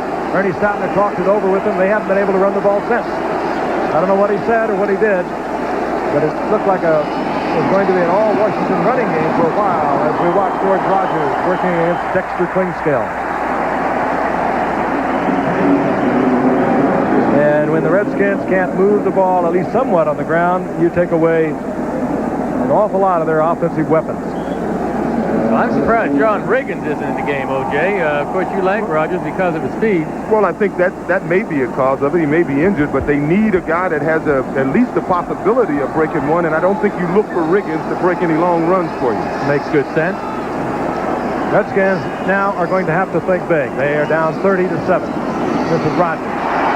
Rogers hit at the line of scrimmage. Stopped at the line of scrimmage. It'll be 3rd down and 6. Gene Lockhart, It looks like replaced Bob Bruning as the middle linebacker for the Cowboys this year, was there with Ed Jones. Well, it appears as if Washington is trying to go back to that game plan. Running the ball. They're expecting a pass rush. They're trying to fool Dallas, and Dallas beat them both times. Keith Griffin is in. Rogers is out. Griffin works well out of the backfield. It's 3rd down and passing yardage. Yeah. Oh, that would have been 6 points had Dennis Thurman come up with it, or rather Victor Scott. Oh, he came so close, the second-year man from Colorado. Joe, it's amazing. You get a team out of their rhythm. He got him out of there. Dallas has Washington out of their rhythm, that's for sure. Theismann hasn't had many days as bad as the one he's having tonight. But this game's not over. He does throw it right to Vernon Scott. Should have been intercepted. Should have been another touchdown. Redskins are still in the game, though. Cowboys will get it back in good field position. Jeff Hayes, the punter. Leon Gonzalez is back. Hayes has an end-over-end job going for him, and it takes a Cowboy bounce that the Cowboys watch go to the 42-yard line, where it's killed by Anthony Jones of the Redskins. The Cowboys, good field position at the 42-yard line, their own 42. A reminder, coming up tonight on Nightline, in light of Pete Rose's record-hitting achievements, Kareem Abdul-Jabbar, Franco Harris, Howard Cosell, and the son of Ty Cobb examine why some professional athletes stay in the game past their prime just to break records. That's tonight on Nightline, following your late local news. They mark it inside the 43-yard line. Cowboys in total control of this game now. Redskins playing uncharacteristic football for them. They usually win by the turnovers. They've turned it over 4 times tonight. The Cowboys, not at all. Cowboys leading 30-7. Timmy Newsom. It's out of the arms of Rich Malott, the linebacker, back to the line of scrimmage, and maybe ekes a yard out of it before Tony Peters takes him out of bounds.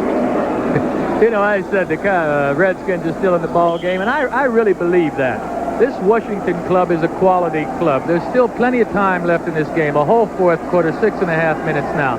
Dallas has not committed a turnover yet. They're due. I think if they do commit a turnover, if Washington forces 1 or 2 in the next 6 or 7 minutes, it's going to be a tight game again, provided that Washington scores. 2nd down and 10. Dorsett following Newsom. Dorsett, ooh, he is smashed there by Darrell Grant. Right at the 45-yard line. Well, they'll mark it for a 3rd down and 8. Thought Tony on that play had a chance to pop it outside. I don't think he ever saw Darrell Grant. He really took a licking. And Cowboy fans, and I think Tom Landry are even surprised at their ball club tonight. They really didn't know what they had. Tom Landry has said, we won't know what we have until we go against the Redskins.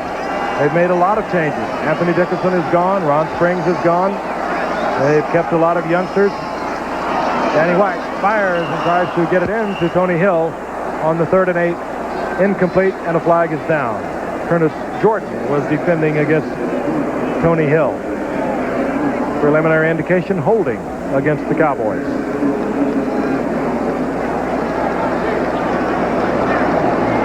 And we'll see that decline, I'm sure. Number 61, offense, penalty decline, 4th down.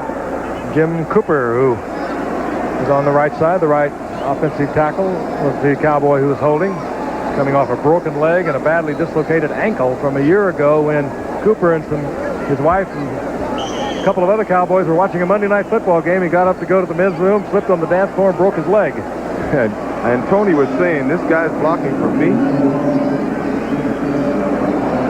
We have heard word now that John Riggins has a mild sprain of the right hamstring. He might return. That's what we get from the Washington bench. Mike Saxon to punt. Rafael Cherry is back for the Redskins. Saxon puts it up high. This time Cherry calls for and executes the fair catch at the 12-yard line.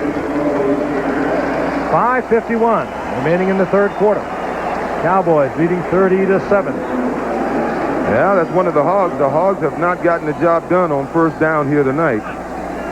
The only success Washington has had on first down is when they've had to throw the ball, and they're a type of team that really would not, they don't like to throw the ball on first down. You know, they came out, as I mentioned, in the first quarter, first possession. Riggins broke a big one. They went 3 consecutive first downs on the ground, and Dallas called a timeout, went over the sidelines, talked it over, and that has been the end of the Washington running game tonight. First down and 10. Theismann, unruffled, goes back to the pass to Don Warren that was intercepted a short while ago. This time he completes it out to the 30-yard line. 18-yard pickup. It's going to be very difficult throwing the ball right now. They have 6 defensive backs in the secondary for the Dallas Cowboys, using a variety of coverages. I'm surprised that Joe got fooled a couple of times, but he did. 6 defensive backs. They go into their 4-0. They bring in Dennis Thurman. Of course, he's in there, has been in there most of the game. Vic Scott's there, Bill Bates, the linebacker, and then you have Walls, Clinkscale, Downs, and Fellows. That's what they use in their 4-0 defense. On first and 10. Rodgers to the 35-yard line, a gain of 4. Well, second and 6. Last year this time we would have seen Joe Washington in the game. Washington came to the conclusion, the team Washington, that Joe had just been around too long and had been beaten up a little too much to help him, but I understand Washington had a pretty good day. Joe Washington yesterday caught 4 or 5 passes. They can really use him now. And, of course, Joe Washington is with Atlanta, as is Charlie Brown, 2 familiar names to Redskins fans. Neither one having big years a year ago due to injuries. Rodgers, right side, surging close to a first down. He'll be held short at the 40-yard line by Dexter Clinkscale. One of the reasons the Cowboys are playing with 6 defensive backs, obviously not to give up the big score, but the other reason they invite Washington to run the ball now, because if Washington runs the ball, that eats up time on the clock, and that works towards Dallas's advantage. Well, Riggins is in the game. If he has a hamstring at all, you wouldn't want him in there, I wouldn't think. He's short yardage, long yardage, whatever. So Riggins is in the game. It would just seem that Rodgers is the preference of Coach Joe Gibbs, considering where the game is at this moment. Riggins works for the first down. And no matter how you carve it, at 36 years of age, John Riggins, somewhere, as he told you, Joe, it's going to come to an end. It's been great and wonderful, but George Rodgers is only in his 5th year. He's a young football player, not beaten up, not battered. So he will be the man in the Redskins' future. First and 10 Redskins. We're still in the third quarter. 3:25, the clock is moving, but the Redskins are down 23 points. Rodgers. And he does provide a much niftier style of running, the former Heisman Award winner from South Carolina. Rodgers to midfield, gain of 8. It'll be 2nd and 2. He's the type of player that gets better as the game goes on, and the more they work him, they're going to get him popping a few before it's over. That was really his complaint last year down in New Orleans when they started alternating. He was alternating with Earl Campbell. They like to work the big boys.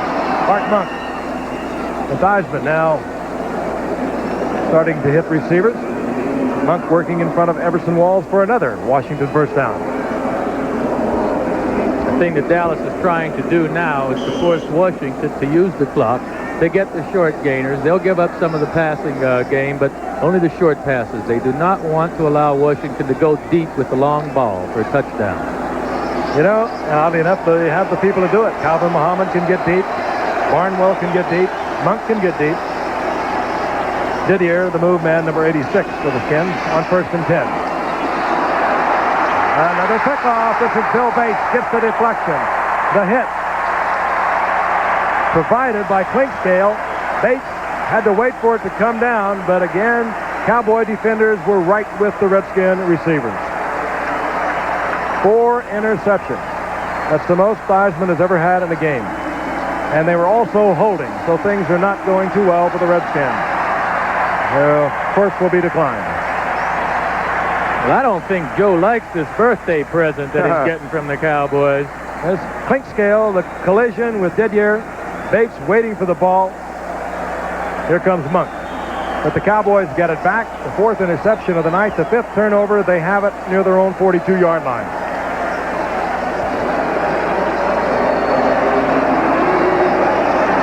Danny White going all the way tonight. Hasn't played in 3 weeks when he suffered rib cartilage damage. Not noticeable tonight. Newsom works for a couple up near the 45-yard line. It'll be 2nd down and 8. There's Bill Bates. Came up a free agent 3 years ago. They love him here in Dallas because he will hit somebody. If anyone's standing around, he'll hit his own people.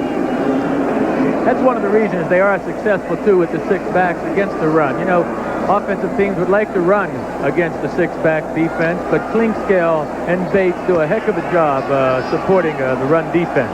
When you're down 30-7, you just can't run it all night.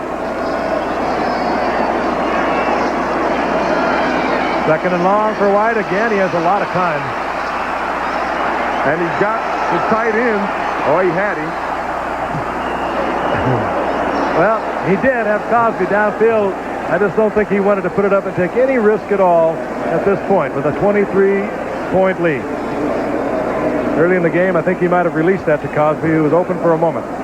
White now 11 of 28, 185 yards, 1 touchdown. The last 7 have been incomplete, and he might be getting a little too careful with it. A little air conditioning unit blowing the hair of Randy White. They have a couple on either side of the field. Randy said there was a closeness to this team. There was a unity that they lacked the last couple of years, and I believe he was right. It seems to be showing here tonight. 3rd down, long yardage again for Dallas. They say things really turned around when they lost to Buffalo, a team that only won 2 games a year ago when they lost to them in November last year. Danny White underthrows Tony Dorsett. I got to agree with you a little bit, Joe. He obviously is not in pain, Danny White, but he's not throwing as sharply as we have seen him throw in the past. No, Don, he's a better passer than Danny is, and I think he has lost some of the strength because of the rib injury. I'm surprised to see this Washington bunch behind like this. They're a better football team than this, but the Cowboys are just putting a whipping on them. And while Danny White maybe isn't throwing it as well as he possibly could if he were a little more healthy, not saying that that's a fact, what he is doing is being very careful with it. Cowboys with no turnovers tonight. Mike Saxon to punt. Oh, he has hit a beautiful punt. Rafael Cherry watches it, and that turned over. It could have taken a Cowboy bounce. It did not. Through the end zone. Touchback. Washington will get it at the 20. Another 56-yard boomer. And Mike Saxon, a rookie from San Diego State, who was cut by Detroit last year. Did not lose his confidence. Kicked during the offseason. Cowboys looked at him in minicamp. They liked what they saw. They worked him throughout the preseason. And here he is. Danny White has been the punter, of course, several years, many years now with the Cowboys. They've always looked for somebody to relieve him of those duties and the pressure of thinking about it. And they may have found that man in Mike Saxon. 1st and 10. You're down 30-7. What do? You have 1:03 remaining in the 3rd quarter. You keep it in the air.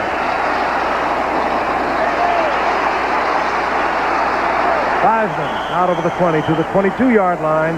Goes down in the arms of Mike Hegman.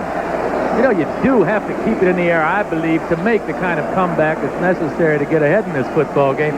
But it's so difficult to throw the ball when you have 5 and 6 defensive backs back there. The linebackers are also playing, or a linebacker that's in the game is also playing the pass first.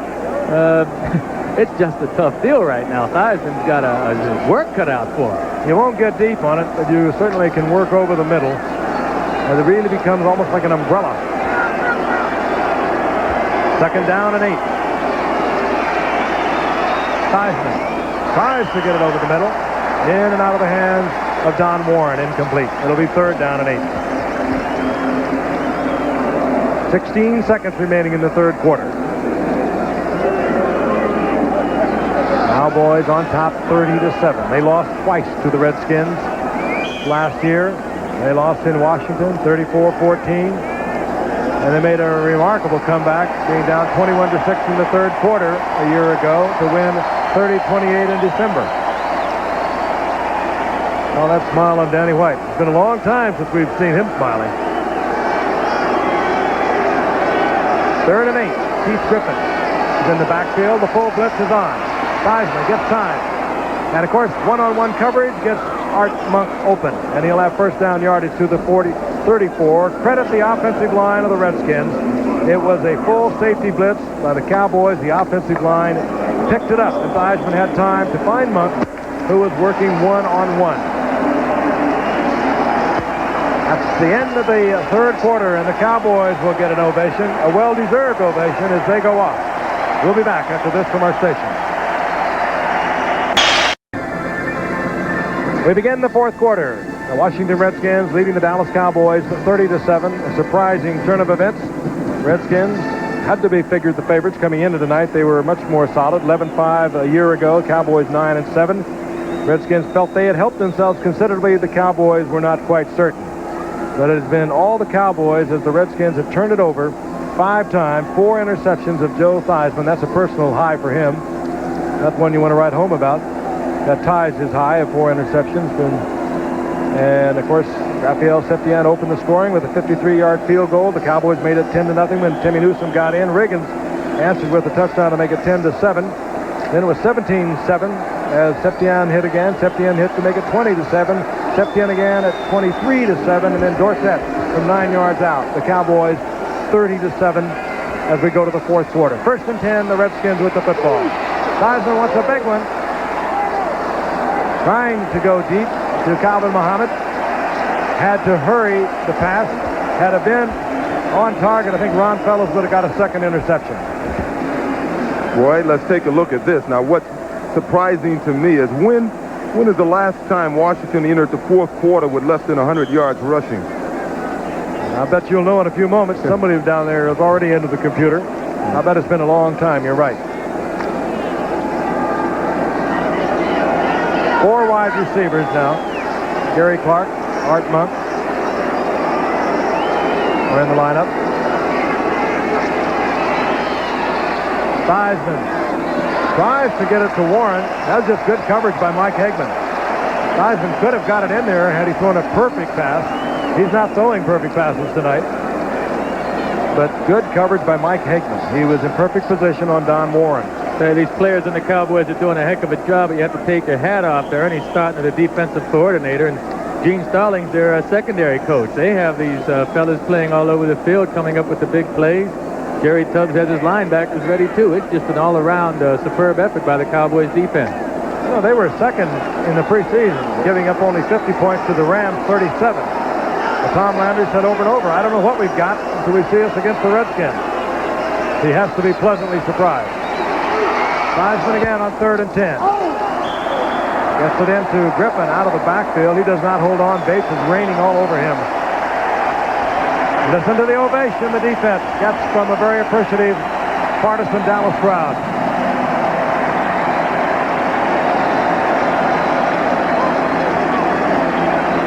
And they do deserve it. Leon Gonzalez, the rookie 8th-round draft pick from Bethune-Cookman, drops for the Cowboys. Jeff Hayes on as the punter for Washington.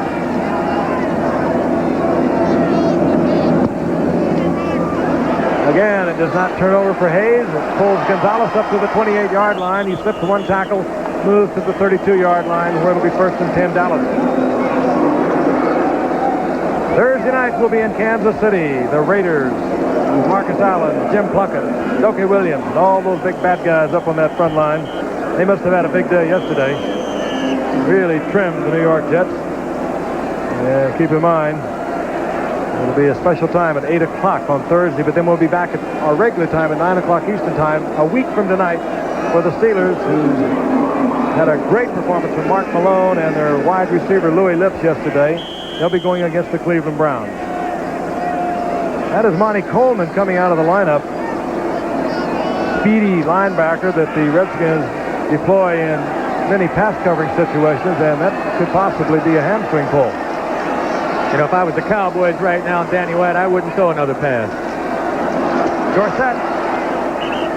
And maybe Dorsett will have an opportunity to work on his stats for a while. Gain of 3. Out over the 35.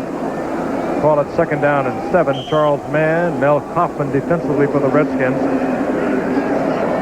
Right now, all Dallas wants to do is run that clock. Hold on to the ball. Don't give it over. Don't turn it over on a fumble or interception. Run the clock. Force the Redskins to try and make a long drive for a score. 2nd down and 7. They marked it just over the 35.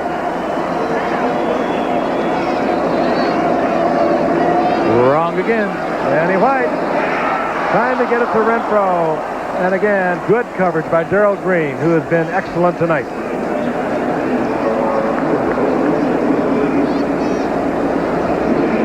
Cardinals have lost. They have lost 3-1 to the Cubs tonight. They are in a flat-footed tie with the Mets, and they begin a 3-game series tomorrow with the Mets. Baseball tightening up, and of course, in October, you'll be watching the World Series right here on ABC. Yeah, there's a lot of prayers going up there. Everybody wants to see a subway series in New York and a freeway series out west. As some of you might not have heard, Pete Rose was not in action tonight against San Diego. Cincinnati did win, however. 3rd and 7. That was Newsom, and he was wide open at the 45-yard line. He gets the 1st down and lunges to the 46 in the arms of Rich Malott. I still don't like it. I still don't think they should be passing the football at this stage of the game. 30-7 lead, run the clock. I tell you, I agree with you, Joe. I thought they would run the ball, but you got to admire the way they're playing it, that they're not going to let Washington take the initiative and stand in there. They're going to make them play football for the whole quarter. Well, I'd rather punish him. Can I be the first yo-yo to say points figure in tiebreakers? Oh, how about that? You heard it first. Cowboys 1st and 10.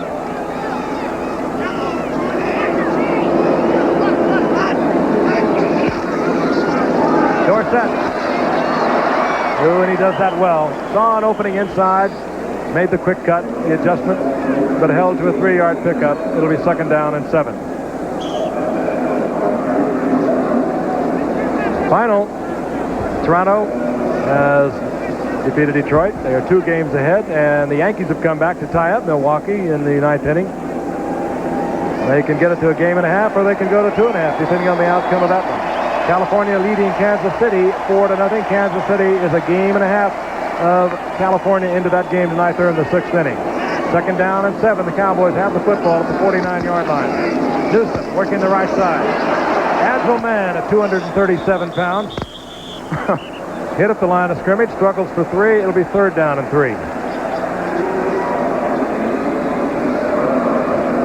Newsom came up a 6th-round pick in 1980.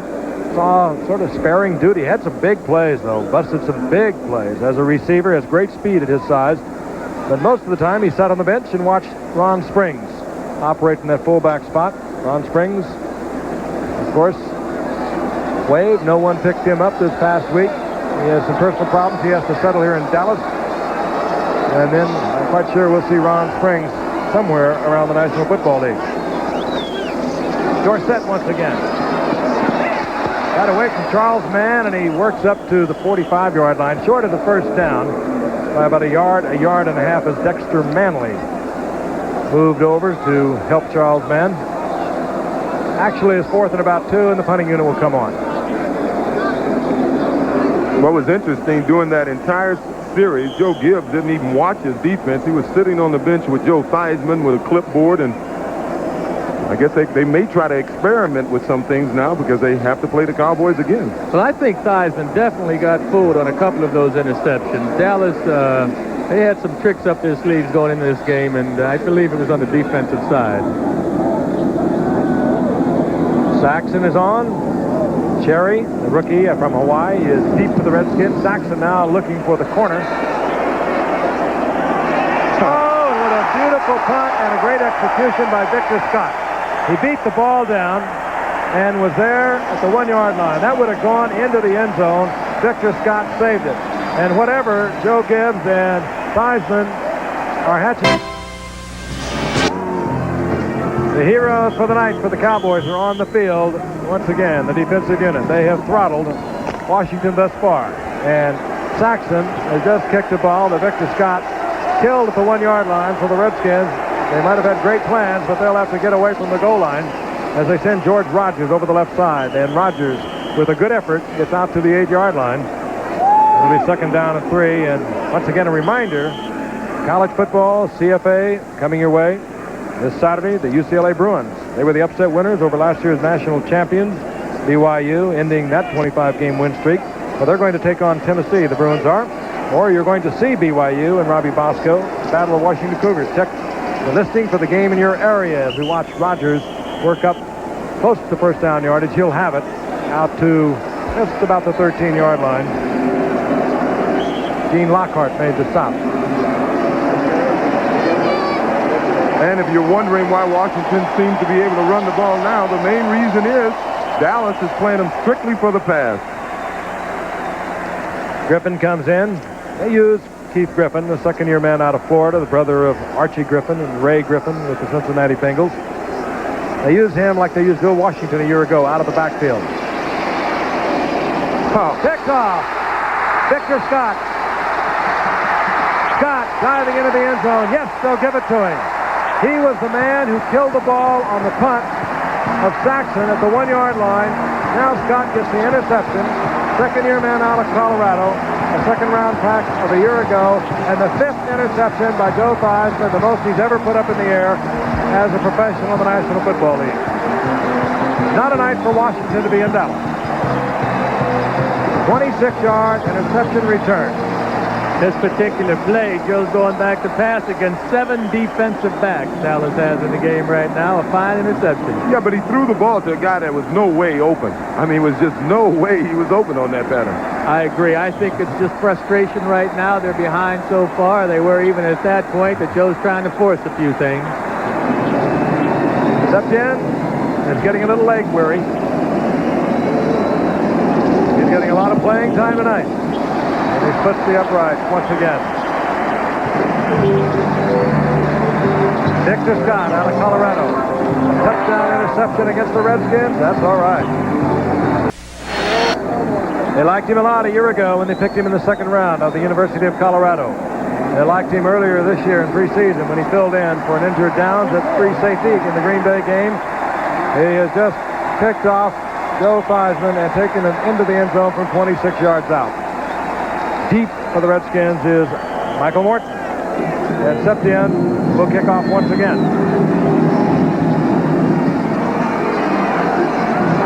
Morton from the end zone.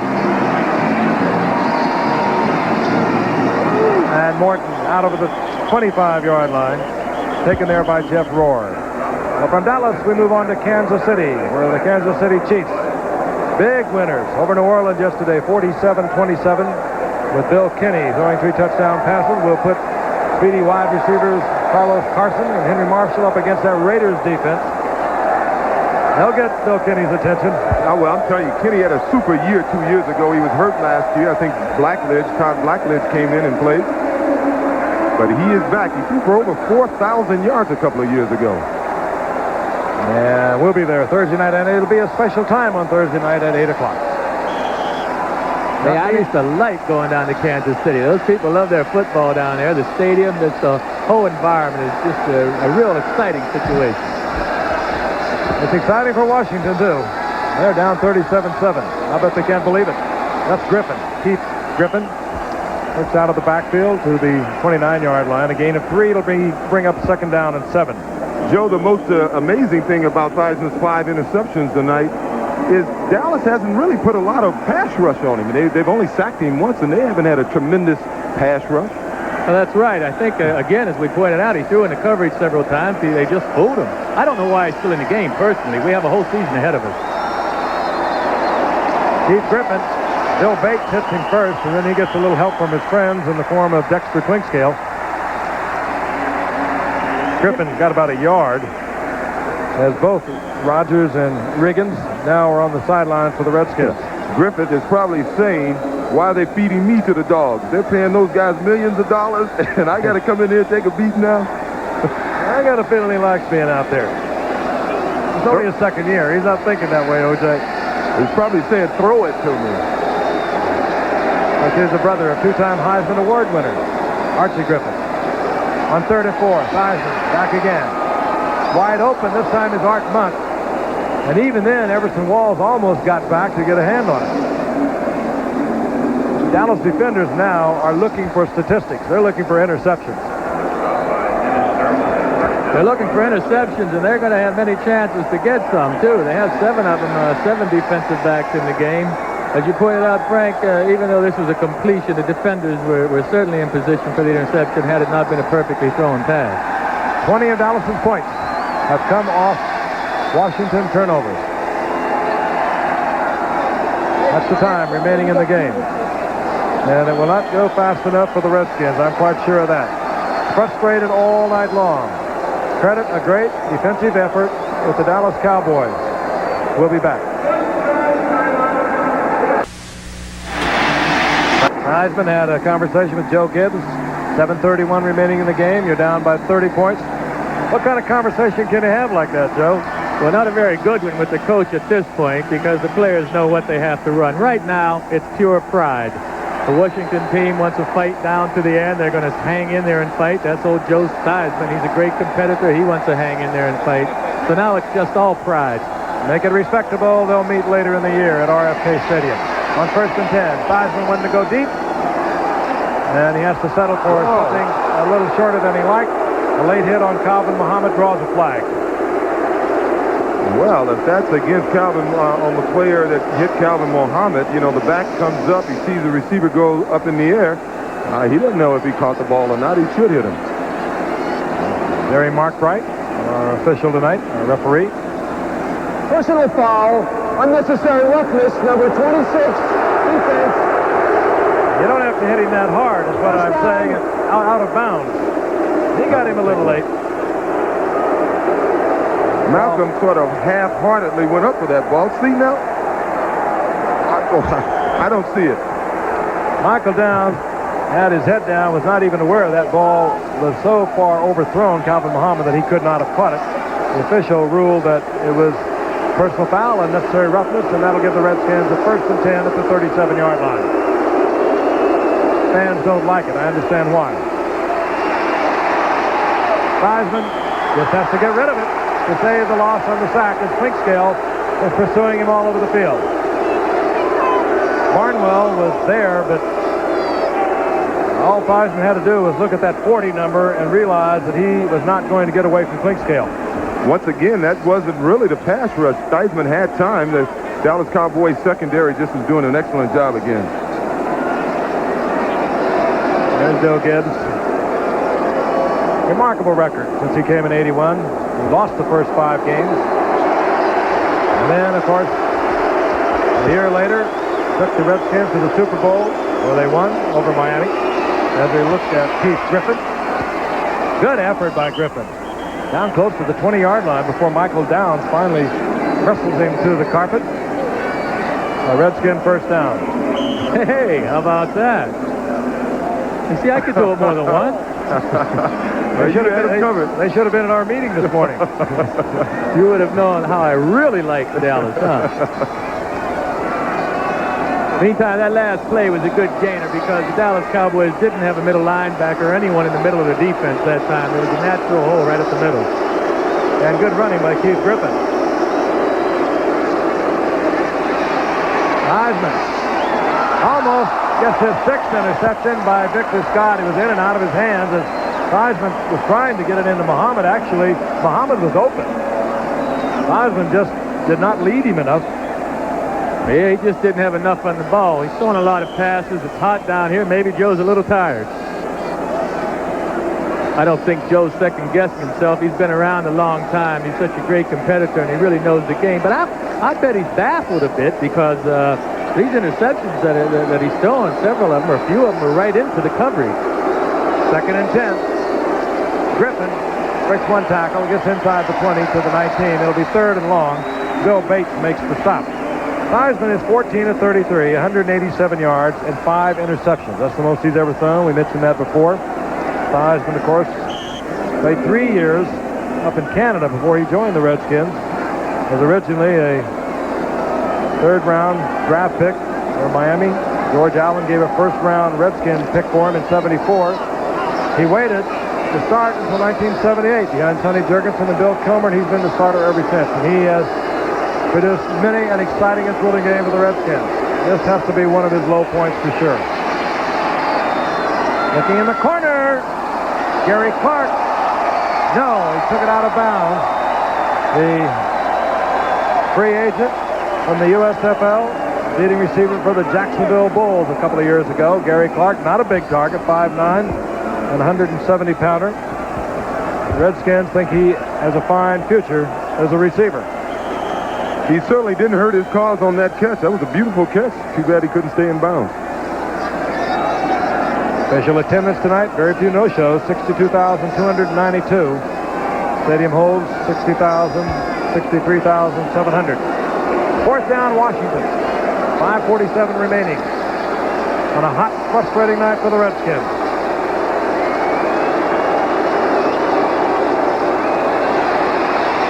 Ed Jones misses.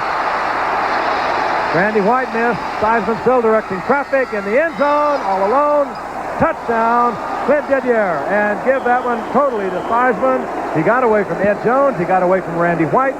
He directed traffic, and he got Didier into an open area and hit him. A little bit of solace. Well, Randy gave him a break on that one, Frank. He came in, he tried to block him down instead of wrapping his arms around him and tackling. But the next time he'll embrace him, because watch, he try to block him down. Bam. Ed Jones missed his first, number 72, and then Randy White looked like he was trying to end his career. But he really was trying to put a hammer on him. And beating Ron Fellows is Didier.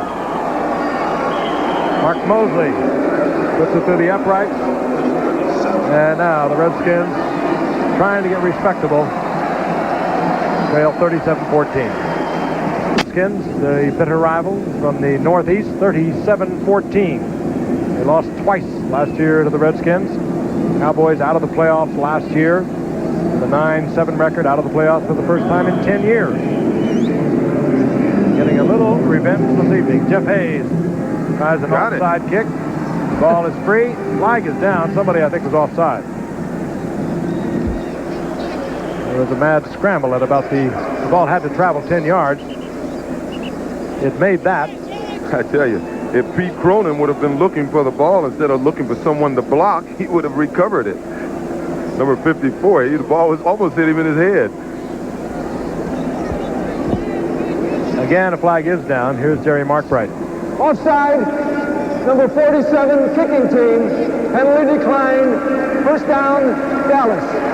Greg Williams offside. The Cowboys have it, and they have it in Redskin territory. Coming up tonight on Nightline, in light of Pete Rose's record-hitting achievement. By the way, he did not play tonight.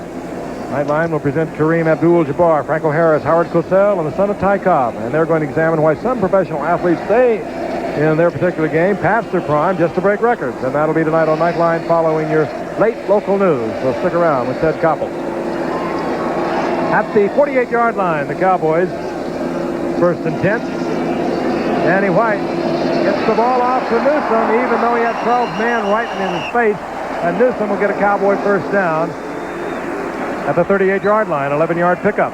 I'm sorry, Newsom should have stayed in bounds on that play. But, you know, talking about Nightline, there are people who believe that Kareem is in his prime now. It's so easy to have fun when you're leading 37-14. Rookie Robert Levette is in the backfield now for the Cowboys. 4th-round draft pick out of Georgia Tech. Had a great career at Georgia Tech, over 4,000 yards rushing. Has looked awfully good in camp. And this is Levette. Boy, he can run. That's speed. To the 35-yard line where he's hit there by Tony Peters. Meanwhile, the Redskins are at least warming up their backup quarterback. That's Jay Schrader out of UCLA in his second year, who spent most of the last 4 years trying to become a Major League Baseball player, or until he joined the Redskins last year. Levette out of Georgia Tech, as I mentioned, had over 4,000 yards.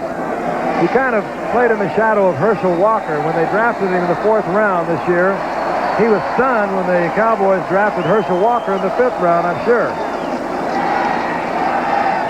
Levette again, as the youngster gets to work on the clock. Rich Malott is there defensively, and Todd Levenstein for the Redskins. They'll bring up 3rd down at about 7.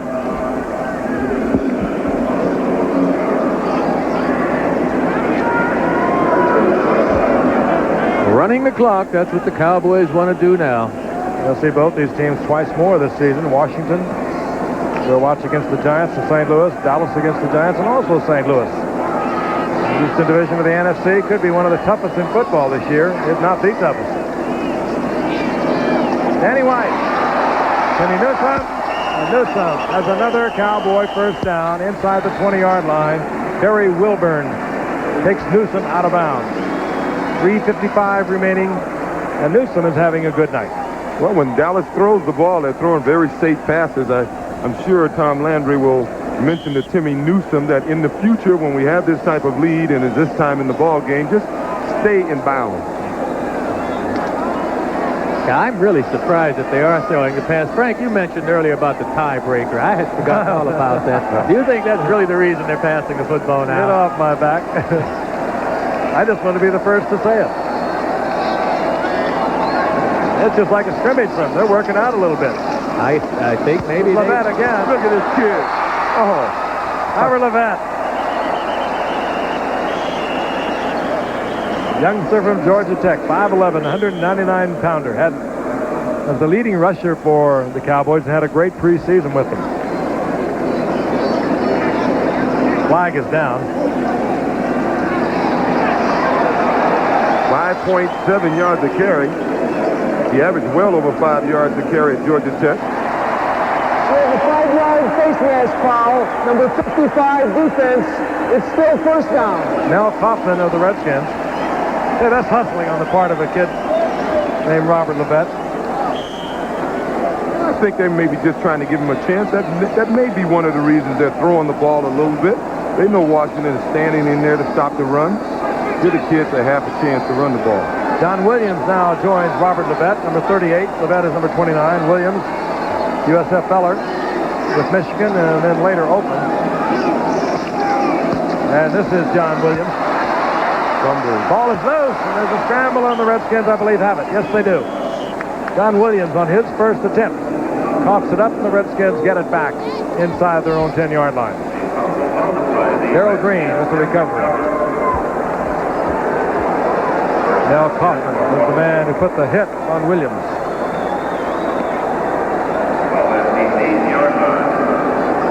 Jay Schrader comes in. We mentioned he was warming up on the sideline. Did not play that much out at UCLA in preseason this year.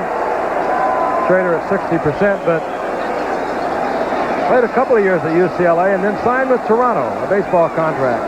Played in the Carolina League at Kinston.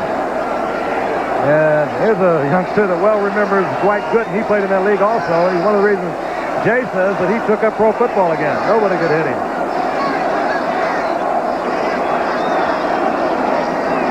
Griffin. And Griffin is stacked up. It's freewheeling out there now. Victor Scott comes up. Randy White slides out from his defensive tackle position. And there will be a loss on the play. This is good even time. You know, when you play a game like this, the score is out of reach. There are guys on these teams who genuinely don't like one another, and I think they're taking shots at one another right now. I remember in Buffalo, we'd be so far behind, we'd say, well, let's get so-and-so. You know, we haven't won the game, but we're going to get so-and-so. You guys were doing that every week, weren't you? Second and 10 with 3 minutes remaining.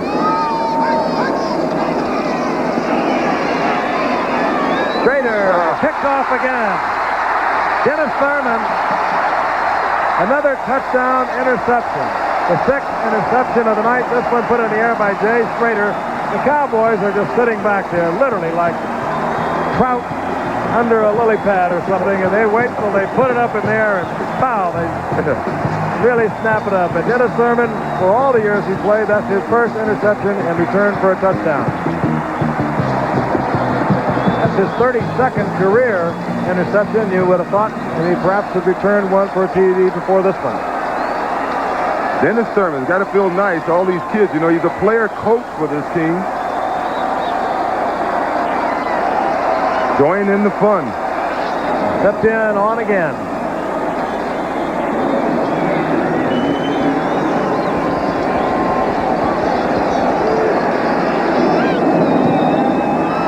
To the upright. Stepped in, has been letter perfect tonight. Dennis Thurman, 11th round draft pick. That's what he was when he came up 8 years ago. No one ever gave him a shot at making it. He's just one tough cookie. And a bright one, as O.J. said. He now is an assistant coach, a player coach, if you will. There'll be other nights. As a matter of fact, November the 10th, the Dallas Cowboys will be in the nation's capital. You know, well, I thought that graphic was wrong because Dennis Thurman has now intercepted 32 passes. That was his 4th return of an interception for a touchdown. We just saw Theismann there. He was probably saying, well, good, it wasn't me. You know, it wasn't me. They just got us figured out. It was a bad game plan. Better thee than me. You know, there's a lot of that in football. Earlier this season, because of the rule changes, I really thought that there wouldn't be as much scoring going on in the NFL. I thought that the rules were going to help the defenses along this season. But after the first week, we're not quite finished yet. After the first week of professional football, I think we're off to one of the highest scoring first weeks in the history of the game. Well, this one certainly is not going to hurt it. No, it's not. It's not over. 2:50 remaining. Steps in, bangs it again. Michael Morton will bring it out. And Morton across the field to the 20-yard line. And somebody downstairs has just plugged in the computer again, and with tonight's game, there's been more points scored in the NFL this weekend than any other opening weekend in its history. This ABC Sports exclusive has been brought to you by Chevrolet. See today's Chevy, drive today's Chevy, live today's Chevy. And by the Wall Street Journal, the daily diary of the American dream. And by Federal Express, and by Honda. All-terrain vehicles, makers of the ATC 3-wheeler and 4-Trax 4-wheeler. Once again, we're going to be in Kansas City on Thursday night for the Raiders in Kansas City. A week from tonight, we'll be in Cleveland. We'll be Cincinnati and Pittsburgh. Schrader puts it up again. Kept it short this time, and he goes to Rick Walker. And Walker has first down yardage. Now they're going to mark it now back to the 29-yard line. He's short of the first down by a yard. The big tight end who doesn't catch that many passes. He usually is the blocking move tight end.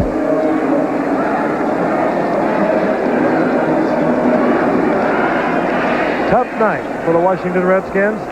They came in. They looked like gangbusters their first series. 3 first downs provided by John Riggins on the ground. The Cowboys called timeout. And all of a sudden, the Redskins could do nothing on the ground. They've done less in the air. They have thrown 6 interceptions. Theismann had 5, and Jay Schrader had 1. Eugene Lockhart, a second-year man out of Houston, has done a superb job. And credit, really a new attitude, if you will. That's what they're saying they have here in Dallas. Tom Landry told them last year the talking is over. When Buffalo beat them, Buffalo winning only 2 games all season last year, this team, according to many of its members, came together. They said we're going to have to do it ourselves. We're going to stop talking about it. And we saw them against Miami, even though they lost the final game of the season. They played good football in that game. They have played really well tonight. Schrader fires to Barnwell, and Barnwell will have first down yardage as the defense of the Cowboys is just dropping deep. But nevertheless, they are also, the Cowboys, in a tough division. They lost twice to the Giants a year ago. The Giants are a better football team this year than they were last year. The Cardinals are potentially a Super Bowl team. So it's going to be an interesting race. And I said it before this game, the team that loses tonight may find themselves, even though it's the first game of the season, playing catch-up football to someone within this division the rest of the season. This is Griffin over the right side. The youngster getting a lot of work as obviously Joe Gibbs knows this one is well out of reach, and he's taken John Riggins and George Rogers out. Kevin Brooks, the rookie first-round draft pick for Dallas, is also in there. He made the stop on Griffin. It'll be 2nd down and 8. Reminder, this telecast is presented by authority of the National Football League. It's intended for the private use of our audience. Any rebroadcast or other use of the telecast without the express written consent of the National Football League is prohibited. Jay Schrader gets one out to Griffin. And again, the Cowboys just laying off. Griffin will get the first down at the 49-yard line of Dallas.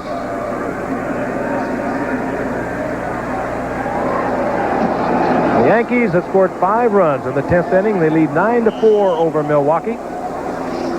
And of course, they're trying to stay within 2 of Toronto. And if they can win tonight, and they were down at one point, they're up, then they were down, and now they're back up in the 10th. And if they can pull this one off tonight, they'll be 1.5 back of Toronto. Wild races in baseball this year. Schrader releases one to Griffin, and Griffin picks it up at the 25-yard line. Another first down. This is why they were willing to let Joe Washington go. That and the fact that Joe had a lot of injuries last year. But Griffin, they say, or they'll tell you, can do many of the things that Washington did a year ago. Working out of the backfield, a good receiver, a good darting type runner. We've seen that tonight. So one has to wonder if the Keith Griffin is a Joe Washington. I've watched Joe Washington over the years, and he has really provided some thrilling moments. By the way, is the most points that the Washington Redskins have ever allowed in a season opener dating back to 1959. And that game against the Chicago Cardinals, the Cardinals scored 49. Cowboys leading this one 44-14. And the Cowboys have kept their reputation of being the best team in football on opening day. They were 24-1 coming into this game. That's 20 wins, 4 losses, and 1 tie. Now it's 21 wins. Wild happenings this weekend. Super Bowl champion 49ers upset yesterday by Minnesota. Miami loses to Houston. Those Super Bowl teams had 29-3, a collective record of a year ago, and both of them lost to teams with 3-13 records. Schrader tried to get it into Griffin, and Griffin had no shot. Jesse Penn, the rookie from Virginia Tech that we've talked about this evening and now are seeing a little bit of this evening. He had a remarkable training camp, did Jesse Penn. Returned to interception, 77 yards against Green Bay. Gary Ellis, the running back for Green Bay, couldn't catch him. Tremendous speed. They got Jesse Penn, number 59, in the 2nd round, and they feel that it won't be long before he's starting. But Jeff Rohr, you couldn't criticize the job he did tonight, replacing Anthony Dickerson, who was traded to Buffalo. Schrader, again, going downfield, looking for Gary Clark. That'll bring up 3rd down. Yeah, he says that Dwight Gooden is one of the reasons down that Carolina League, where Gooden was also playing, that he went back to football.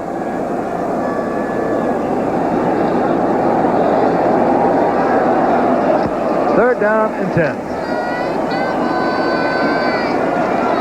Big night for the Cowboys. The Redskins back to the teepee to regroup. Schrader, the attempt to Barnwell. Everson Walls was there, and Michael Downs. Again, we'll be in Kansas City for the Raiders and the Kansas City Chiefs on Thursday night, and again, that's a special time, 8 o'clock. And then a week from tonight, we'll be in Cleveland. That should be a good one. We're going to be looking at, that's Thursday, we'll be looking at, we know Kenny in Kansas City is going to put that ball in the air, and we know the Raiders, they had 10 sacks the other day. Big Howie Long and Lyle Alzado. It'll be quite a war. And Monday it'll be Cleveland against the Pittsburgh Steelers. They don't necessarily like themselves. Another big rivalry, a divisional rivalry, as is the one coming up Thursday, the Raiders and the Chiefs. Schrader, down he goes. Final seconds. No, Clock is stopped with 3 seconds. I didn't see any timeout indicator. They're just untangling the players, I believe, and they'll start the clock. They're singing happy birthday. Happy birthday. It's being played now, obviously, for Joe Theismann. Well, if you're watching young Joey, 14 years old. It was Joe Theismann's son's birthday, by the way, today. I mentioned it earlier. Your daddy's a great one. There'll be other moments. There'll be big moments, as there have been so many already in this man's career. In other words, don't worry about Pop. He's all right. That's the end of it.